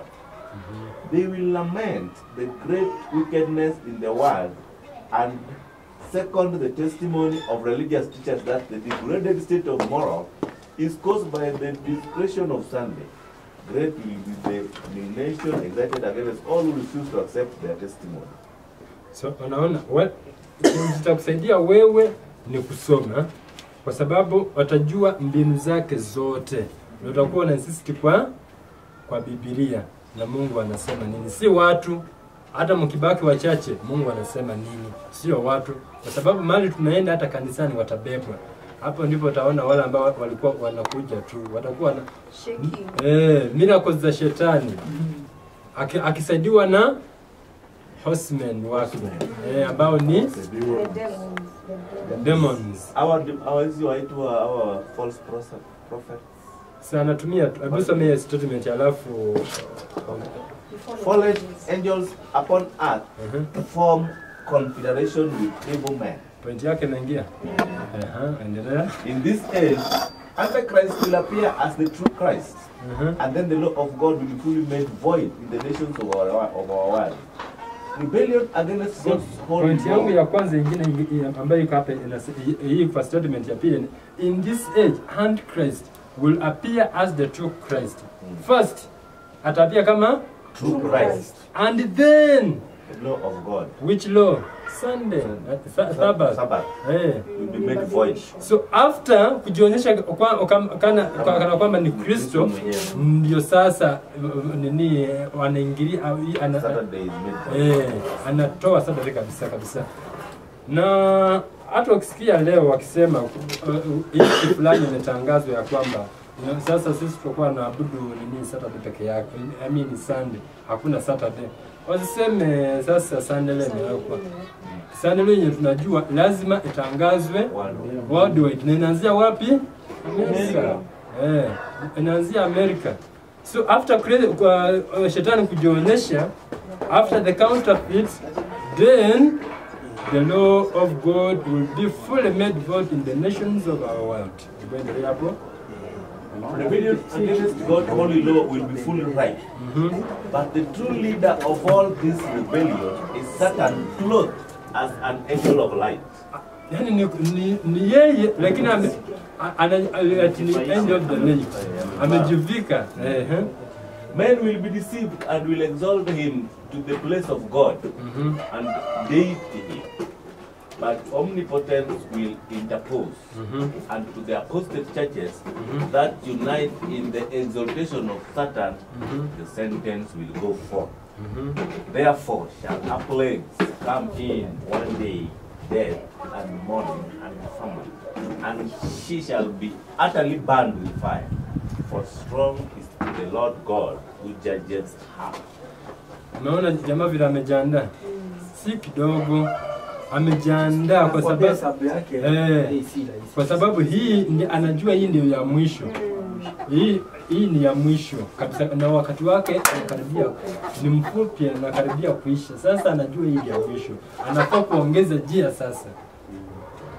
Haya, tumeona first counterfeit coming, atasiliwa na nini? Demons as angels. Kama kuna point hapo kabla tuende kwa nini kwa shift. Labda niulize hapo. Wakati miujiza inafanyika, Ndiyo. tumeona wengi watadanganyika. Kuna uwezekano kuna wale wakatakuwa pande ile waanze kuona hii ni uongo, wabadilike nao wakuje pande hii nyingine ya Kristo. Ama sasa uongo utakuwa hata umewaziba mpaka wale sasa ni kupotea tu. Haoni kitu. Kuna kama wakati huu si miujiza inatendeka ya shetani. Yes. Kuna wengine wanaweza wewe ukiwahubiria watajua ukweli. Lakini ukikataa kuwahubiria watabebwa tu na shetani, kwa sababu yeye atakuja anajua shida penye iko. Atakuja kwa sababu anajua shida inasumbua watu ni mambo ya sabato na vingine. Atakuja sasa mimi nilibadilisha sabato. Wanafikiria mtu mwenye hajaingia ataingia. Wakati amesikia Yesu anasema mimi nilibadilisha. Na hiyo time utaweza kusimama kuhubiri. Kwa hivyo kama mlango wa rehema utakuwa umefungwa. Mlango wa rehema unafungwa wakati wa mapigo 7 ya. Kwa hivyo hapo kuna kipindi, hicho kipindi kuna uwezekano kuna mtu labda anaweza lakini lazima tuwahubiria. Hata kama ni hali ya tabu lazima tufanye nini?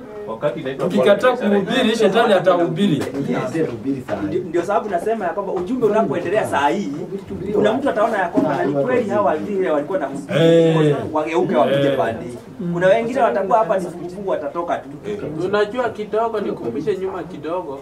Mkumbuke tulitoa mfano wa safina. Na safina, baada ya safina ilichukua 7 days. Ilifungwa kwa watu wa ndani, waliingia. Nuhu akaambiwa kaa ndani, wameingia. Lakini Nuhu akaambiwa na Mungu mlango wachwe wazi kwa siku 7. Ndio unaona Petro akinukua anasema hukumu itaanzia kwetu sisi tulio itakuwaje kwa wale walio wa nje? Umeona? Sisi wenye tuko ndani kama Seventh Day Adventist tutafungwa ingiwa sasa walio wa Mungu, na wenye wana roho chafu, wenye wamekataa kubadilika watapata roho ya kutoka.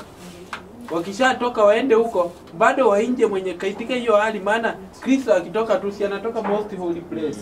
Akishachomoka basi. Lakini mwenye atabaki na grace wa nje wa kuingia ni wa nje, si wa ndani. Wa ndani inafaa usikie ukibadilikaga. Kama ubadiliki basi ni viazi yenye haivangi na tu kwa nje. Tunakojea muujiza ikubadilisha. Naam, si tumeelewana hapo? Ongeza. Kuna point nataka tuongezee hapa, wakati ambapo tunaendelea kujiuliza hii counterfeit imekuja.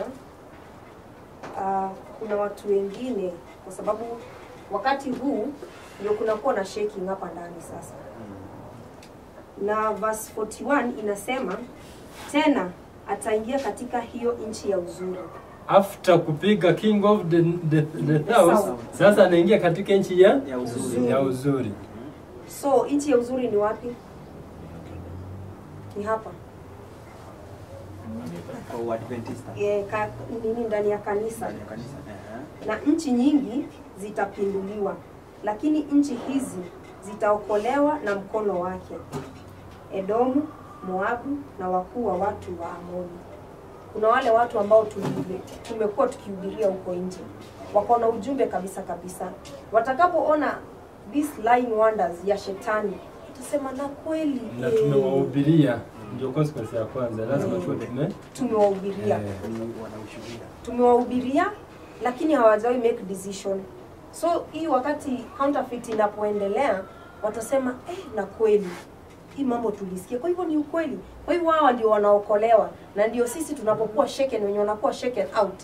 Hawa wa Moab, Ammon na Edomu wanakuja wanakalia hizi viti.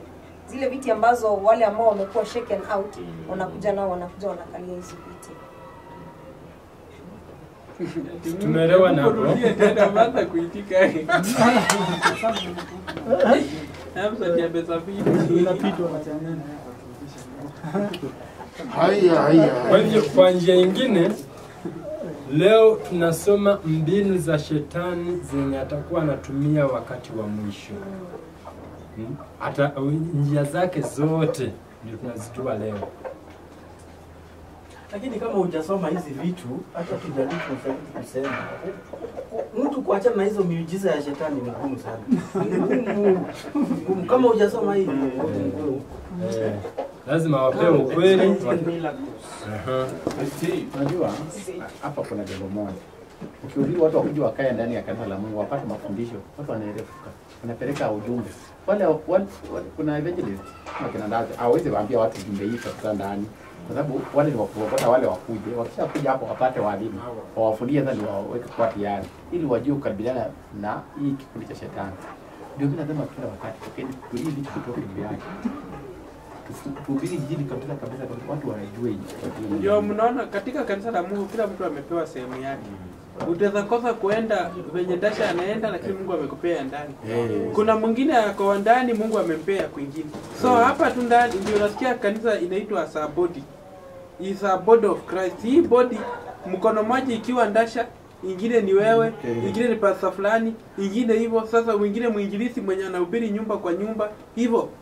Basi watu wakuje kanisani hapa ni kama factory of manufacture watu. Kama hapa ndio factory ya kutengeneza chuma zinaingia ikiwa mbaya inatoka nje ikiwa zimetengenezwa za kutengeneza milango. Ama hapa inaingia ikiwa mahindi inatoka nje ikiwa unga watu waende kwa wapeleke jikoni. Sasa nikiongeza point moja hapo yenye tumesema wakishahubiriwa alafu wapate yenye tulihubiri ni yale watajua huyo ni shetani kabisa. Lakini kama tulipeleka ujumbe wa uongo nawaambia unaona huyu ni black pop, huyu ni black mweusi anafanya na hayaonekani. Sasa tunapea mambo mengine unaona, tunapea mambo mengine hata wakikuja hapa watajiuliza sasa hii walikuwa wanafundisha. So tukiwa tunafundisha unabii, mimi nasisitiza kwamba twende na uhakika, enda na unabii ambao umeandikwa ndani ya Biblia. Kama hiyo ya mawazo yako tukiona hii sasa sandelo hiyo peleka mfukoni.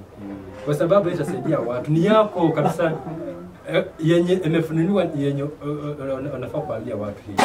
So hapa tumeona point ya kwanza counterfeit coming. Akisaidiwa na nini? Demons as his angels. Sasa tunaenda kwa point ya 3. Ships. Atakuwa yani ni jeshi la maji. Inaitwaje? Jeshi la maji. Navy. Sasa kuna navy taxis anakuja nazo. Haonekani lakini ndani ya maji. Sasa jiulize wapi hapo? Urute hiyo.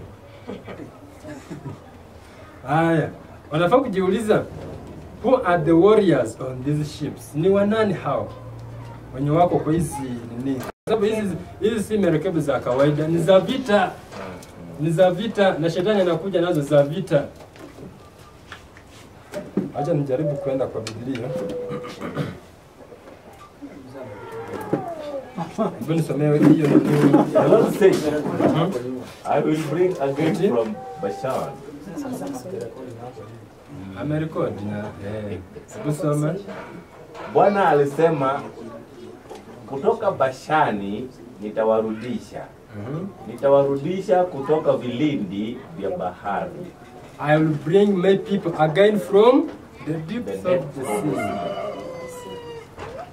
I will bring again. Ameanza kupata kakitu ama bado? Bado. Acha tuendelee. Mungu hapa anasema I will bring my people again from the depths of the sea. Kutoka vilindi vya bahari. So kuna Bashan na kuna from the depths of the sea. Kuna Bashan na kuna depths of the sea. Lakini hoja yenye imetuleta hapa ni depth of the sea. Mungu atawatoa watu wake kutoka wapi? Vilindi ya baharini. Acha tuendelee. Labda utapata. Tuende kwa Nabii Jona. Anasema nini? Akasema, nalimlilia Bwana kwa sababu ya shida yako. Naye akanitikia. Katika tumbo la kuzimu naliomba. Nawe ukasikia sauti yako. Maana ulitupa vilindini ndani ya moyo wa bahari, gharika ya maji kanizunguka pande zote. Mawimbi yako yote na gharika zako zote zimepita juu yako. Sasa vile tumefika hapo, kuna kitu umepata kwa depth of the sea. Hata Yona anasemaje? Ndani ya moyo wa bahari, gharika ya maji, maana walitupa vilindini. Na hiyo Kuna kitu umepata ama tuendelee? Utapata mwisho wewe. Tuendelee. Haya. Karibu inakuja. Okay. Haya. Uniponye kwa kunitoa matopeni. Wala usiniache. Na niponywe nao wanaonichukia na katika vilindi vya maji. Katika vilindi vya maji. Katika vilindi vya maji. Wanaonichukia katika vilindi vya maji. Na niponywe nao walionichukia na katika vilindi vya maji. Sasa hapa vilindi vya maji wanaweza kutumia kwa sehemu gani? Vilindi vya maji ni watu wamekufa, waliokufa. Deep. Sasa hata tukienda kwa nini sasa acha tuende kwa nini kwa shetani mwenyewe sasa. Ndio sikia hii ni Navy tactics sasa. Usikia many will be confronted by the spirits of devil. Personating beloved relatives or friends. Ndio tafsiri kwa Kiswahili kila mtu aelewe. Wengi watakuja kwa nini? Many will be confronted. Wengi watakutana na spirit roho za uongo ambazo zinakuja na watu wanaojua. Kwa mfano relatives and friends. Sasa relatives kwa niaba ya hao kama hao. Relatives wenye unajua walikufa na friends, sasa shetani atawatumia. Ndio maana ndio tumesema ni merikevu. Vilindini vya maji. Atawatumia wao. Sasa atakuwa anatumiaje tutasema, lakini hoja yangu hapa atakuwa anawatumia. Unajua kweli baba yako alikufa, alikuwa Mwadventista. Sasa anakuwa baba yako atakuwa anasimama anakuambia sasa Kristo alibadilisha Saturday. Alibadilisha Sabato. Mambo iko hivi. Kufuata njia hii. So naona sasa ndio maana nakwambia leo nimesema imenipendekeza tusome hili jambo. Hebu maliza andiko. Andike the most dangerous heresy. These visitants will appeal to our tenderest sympathies and will work miracles to sustain their pretensions. We must be prepared to withstand them. Sasa Steve anaambiwaje?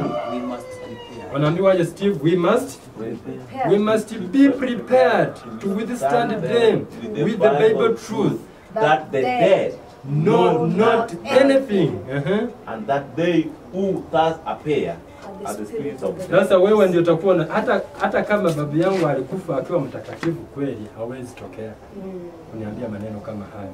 Kama yule pastor wangu tulikuwa namjua, sasa anakuja aje kuniambia ati Sabato ilibadilishwa, ati njia ndio hii, anafanya muujiza. Mwalimu kidogo, unajua kwa nini shetani anatumia hiyo njia? Amehubiri injili ya walio mtu akifa hafi anaishi tena. Hata ukienda kwa matanga ya watu wengi wanasemanga saizi ndio mnaonwa vizuri. Hata mwenye amekufa hata Maraga alicomplain. Anawaona ndio uliona Maraga huko sikia sema kuna paka elders wa kanisa wanakuja kuambia watu pass on. Ina maana ametoka kwa maisha hii ameenda kwa ingine. Sasa nyinyi mtakapoona mnaona kweli sina hata western. Kuna watu wanakufanga wasipochinja ng'ombe kwa matanga. Utasikia ati alirudi akamwambia amunichinjie ng'ombe, anawapenyea meno, anawaambia mwingine anawaambia mimi kuna vijiti nilikuwa natumia kusumbua meno. Sasa meno yangu imeoza, inabidi wachune vijiti wapeleke kwa kabu. Kwa nini? Wanajua ni yeye alikuja, wanakuambia ni yeye. Sasa watu kama hao wakutana na hii bas hata babu yatu alirudi alisema. Kwa hivyo wewe angalia Sabato hakuna.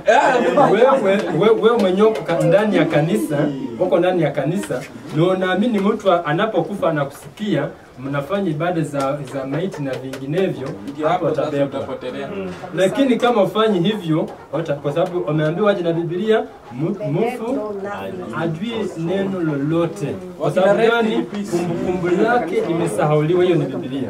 Lakini nini five nini mhubiri. Lakini kama wewe hujasoma utabebwa tu. Kwa sababu shetani amejiandaa, atakuwa anawatumia.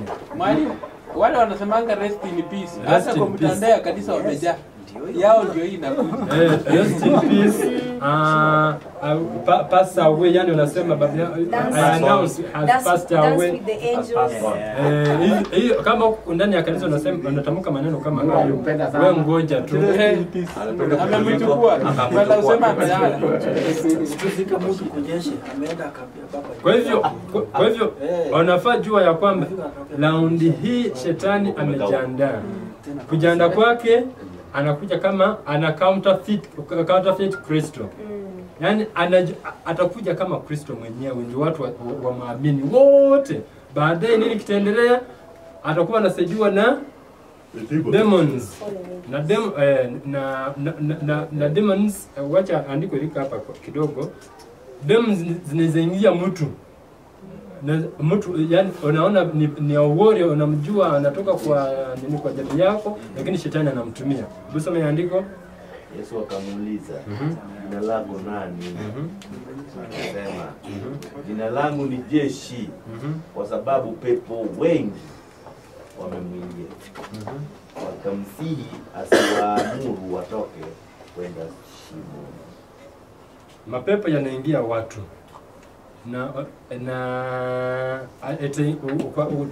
Tukirudi pale kwa demons, kama malaika zake atakuwa anatumia watu wengine kama watu wa sanda au wote atakuwa anawatumia. Na baadaye atakuwa anatumia watu wengine gani? Wafu, waliokufa. Unawajua hata kuletea mtu mwenye unajua. Kwanza wametuambia je, relatives and friends. Marafiki na jamii. Si mtu wa kawaida tu umjui, no, lazima awe mtu anamjua. Tabia yako, Yaani ni ile anakuletea kitu mpaka uone kama ni real. Hebu kidogo tuweke vizuri kwa Samuel na mtu tunamuita nani? Ilikuwa Samuel akitolewa kwa wafu na Saul. Saul akienda kuomba mwili wa Samuel alipofufuliwa, alipotolewa kule kuzimu, uje kuongea na Saul. Unauliza swali ama unachangia? Nauliza. Haya darasa, kuna swali. Si atupe kitabu tusome, kwa sababu pale ilikuwa spirit ilikuwa spirit kutoa yule. Oh, ndio nataka kujua ile kwa. Anafufulia ndio. Ndio hii ni hawa ni same ilikuwa spirit. Huyo mama na huyo tu ni kitu kimoja. Lakini yani elimu yenye iko pale, Sauli unajua kwa anatafuta kumuona Mungu. Na Sauli alikuwa mtu wa namna hii kwa mawazo yake pia. Wa kujua wafu wataongea, maana hapo tu ndio angejua ni waongo. Na akaamshiwa mtu wa nabii. Alisema amshiwe nani?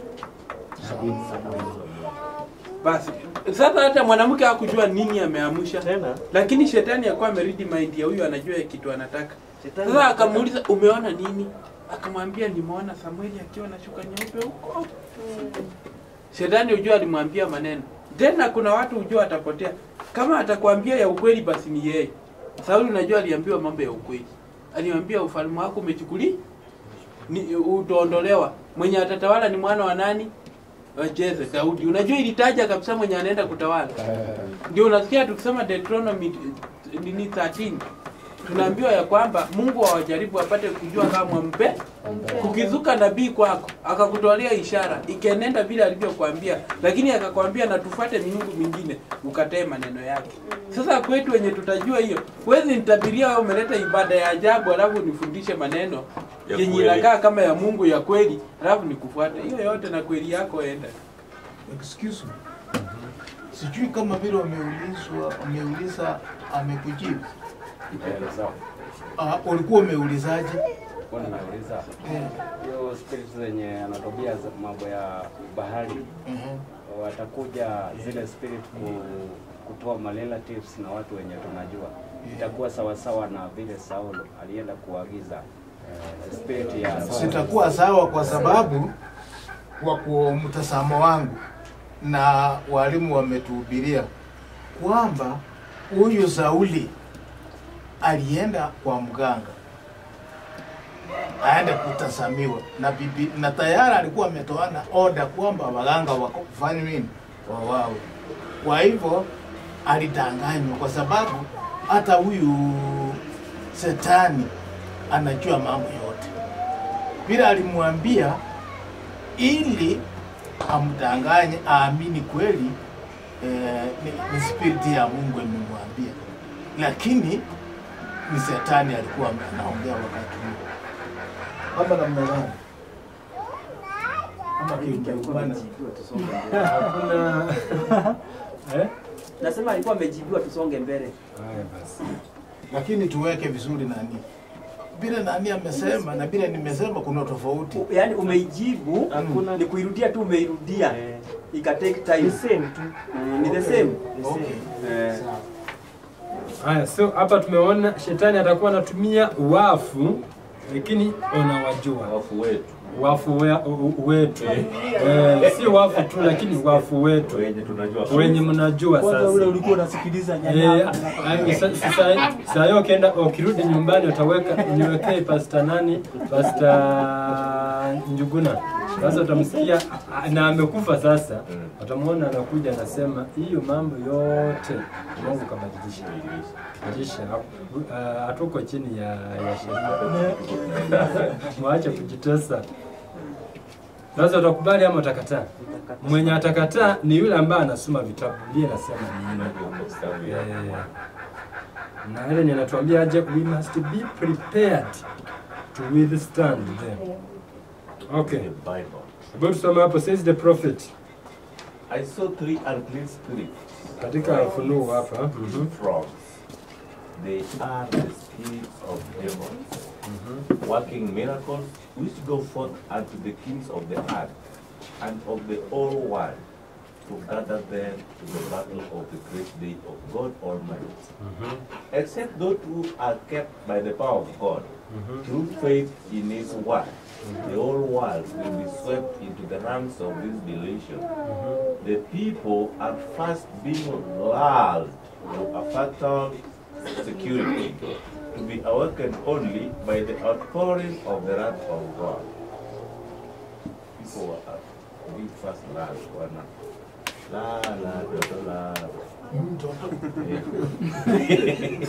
Sasa point hapa Yohana anasemaje? Anasema aliona roho tatu za uchafu zilizokuwa zinafanana kama vyura. Sasa nafaa kujiuliza mbona vyura vimetumika? Kumbuka hapa tunasema counterfeit coming of Christ. Na Kristo ni mfano wa nani ya Biblia? Kwa manabii ambao walikuja, Kristo ni mfano wa Musa. Mfano wa Musa. Kwa sababu Musa alikuwa atoe wana wa Israeli wapi?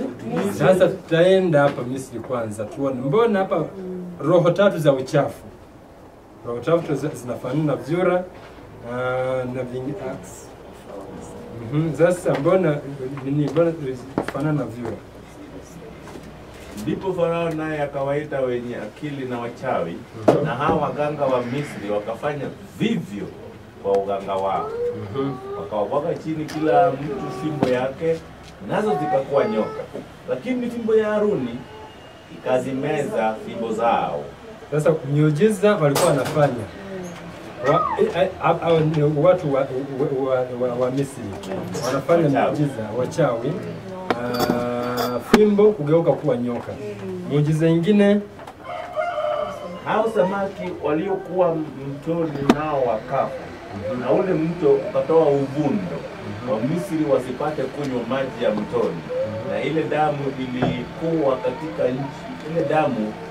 katika nchi yote na Misri. Lakini waganga wa Misri wakafanya mfano wa hayo kwa uganga wao. Na moyo wake Farao ukawa mgumu, wala hakuwasikiza kama Bwana alivyonena. Walikuwa na miujiza hapa, tunaona miujiza wanafanya. Mungu anaambia Musa na Haruni fanye hivi, na Farao wanafanya. Tusome 8 na kuendelea. Bwana akamwambia Musa, ingia kwa Farao ukamwambie, Bwana asema hivi, wape watu wangu ruhusa ili wapate kunitumikia. Tena kama ukikataa wapa ruhusa, tazama, nitaipiga mipaka yako yote kwa kuleta vyura. Na huo mto utafurika vyura, nao watakwea juu na kuingia ndani ya nyumba yako na ndani ya chumba chako cha kulala, na juu ya kitanda chako, na ndani ya nyumba yako ya watumishi wako, na juu ya watu wako, na ndani ya meko yako, na ndani ya vyombo vyako vya kukandia unga. Sasa hapa ni wanawatoa sasa. Ni Mungu atashia, ushindi unaanzia hapa sasa wa hao watu. Kisha au vyura watakwea juu yako wewe, na juu ya watu wako, na juu ya watumishi wako wote. Bwana akaambia Musa, ambie Haruni, nyosha mkono wako na fimbo yako juu ya mito, juu ya vijito, na juu ya maziwa ya maji, ukawalete vyura waje juu ya nchi yote ya Misri. Basi Haruni akamwonyosha mkono wake juu ya maji yote ya Misri, nao vyura wakakwea juu, wakaifunika nchi ya Misri. Kwa hivyo baada ya hayo nini kiliendelea? Nini kilitokea?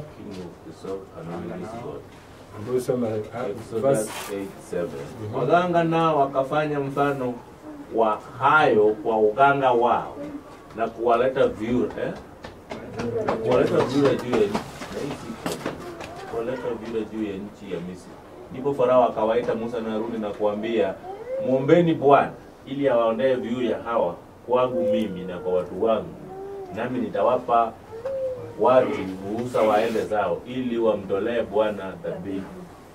Kwa hivyo hapa King of the South ama Egypt walimjua Mungu baada ya nini? Ya miujiza, si ndio? Hao watu atheism watamjua Mungu kwa sababu kwa njia moja pekee yake, miujiza. Wanataka ishara na kuonyeshwa. Ndivyo Shetani naye akaona wanataka hivyo. Sasa hapa tunasema mfano wa Musa ni Kristo. Hapa tunafaa kuweka Kristo, lakini kwa sababu Shetani amejua mapito yake, sasa hata yeye analeta miujiza, watu wamwamini kwanza. Wakishamwamini sasa ni wake. Wakina the mighty prophet. Sasa time yao imefika. Magari ya Farao na jeshi lake amewatupa baharini. Maakida yake wateule wamezama katika bahari ya Shamu. Vilindi vimewafunikiza, walizama vilindini kama jiwe. So tutasema hapa kwanza, through the two great eras. Kuna great eras mbili kwanza. Unataka kujua kuna great mbili ngapi? Great eras mbili. Great ya kwanza inapatikana katika Danieli 11:40. Na era ya pili ni Danieli 11:45. Unasema Daniel? Danieli 11:40 ndio first great era.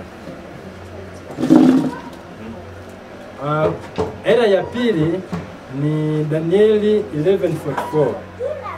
Haya, hebu soma through the two great eras. Two great eras, the immortality of the soul and Sunday sacredness. Immortality of the soul maana yake nini kwa Kiswahili? Kuishi kwa wafu.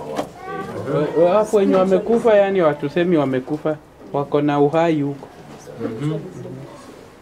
Na and Sunday kwa Kiswahili asanifu tuletaje? Sunday takatifu. Kuna hii ya miujiza, immortality of the soul, na hii ya kuweka Sunday. Endelea.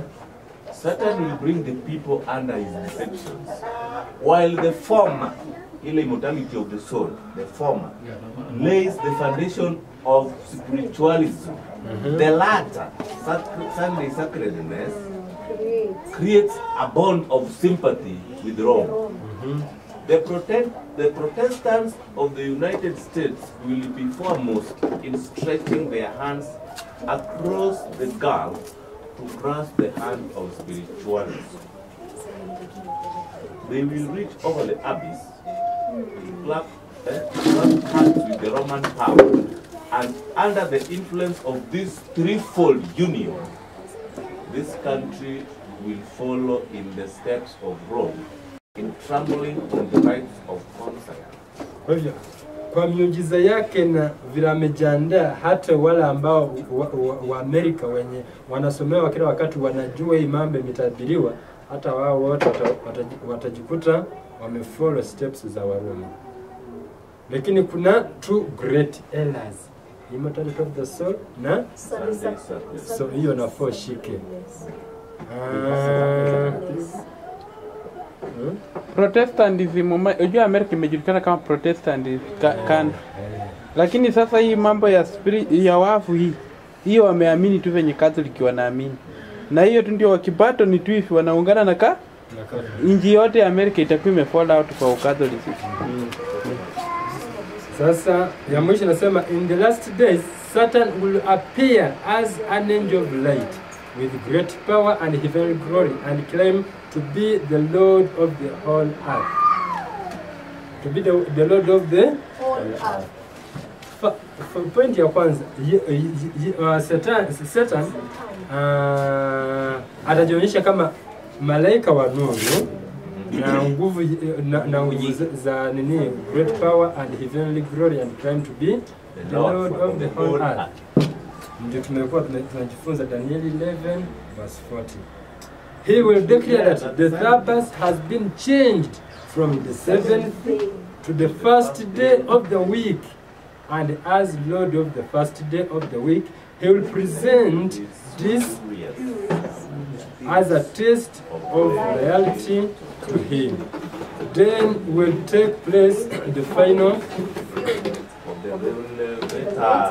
prophecy. So na sijui kama umepata kitu. Verse 45 hatujaizungumzia, hii itakuwa na siku yake. Daniel 11 verse 45. Lakini vile tunasoma summary yako kidogo kwa Daniel 11:40 napata kuna lakini time iko chariots saa 10 and horsemen ships. Revelation 13:11 kuna deadly wound healed. Samahani, yeah. Then kuna moto kutoka mbinguni, kuna vyura, kuna false parusa, na ole ya tatu na habitations of devils. Then Daniel 11:45 kuna tabernacles. Kuna tabernacles. Sasa unafaa kujua hii yote yenye tumesoma inatangulia, then verse 45. Hebu sema verse 45. 45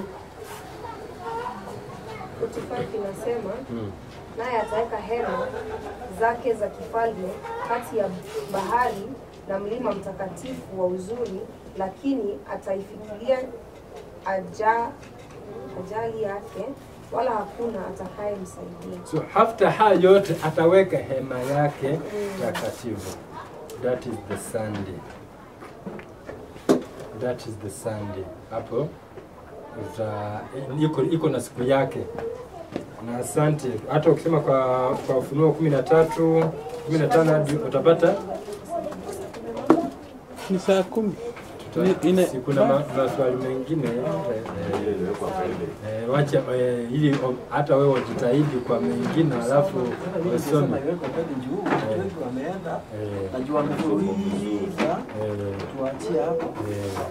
Kidogo wacha watu wakule kidogo.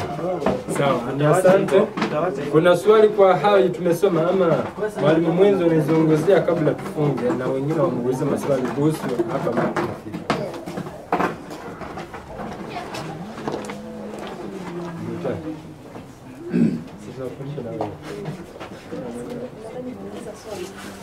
Okay, ongezea alafu waulize alafu kama kuna swali.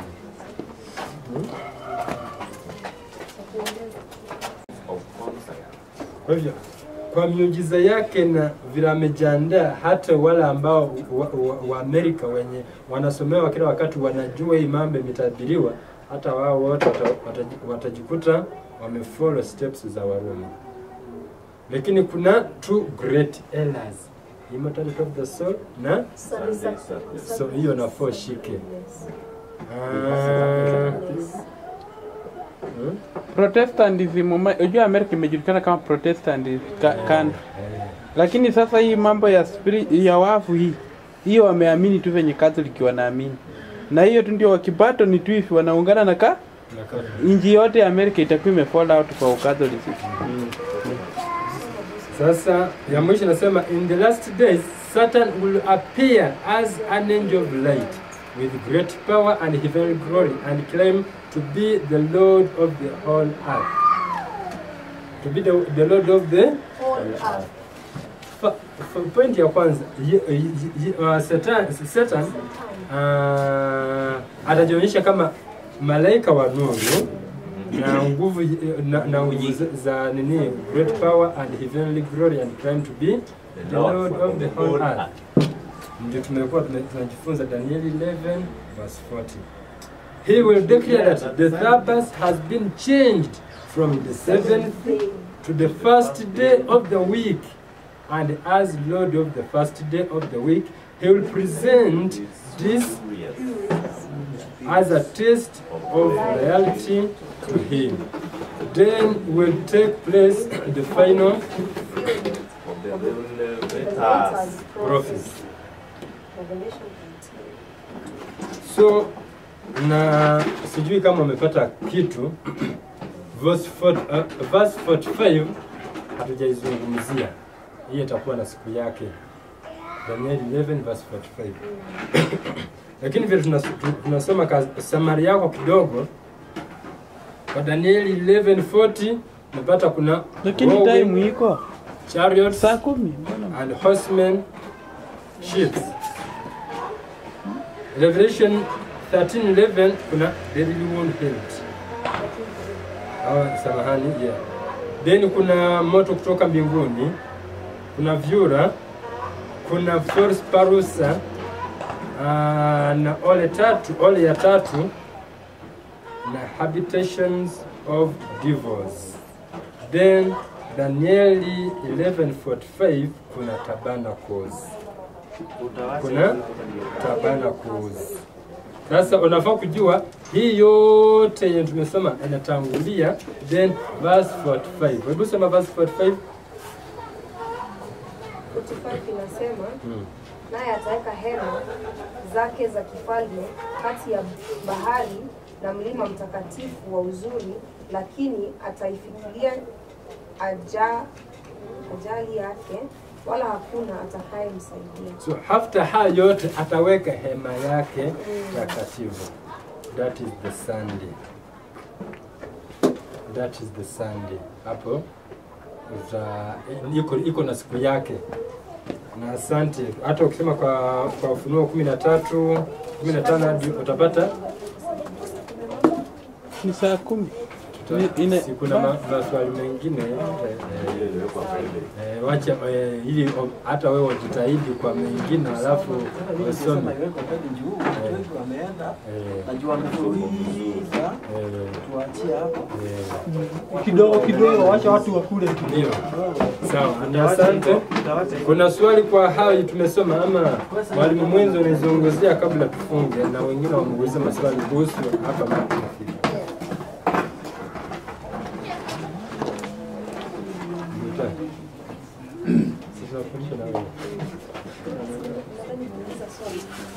Okay, ongezea alafu waulize alafu kama mwenyewe kuna swali.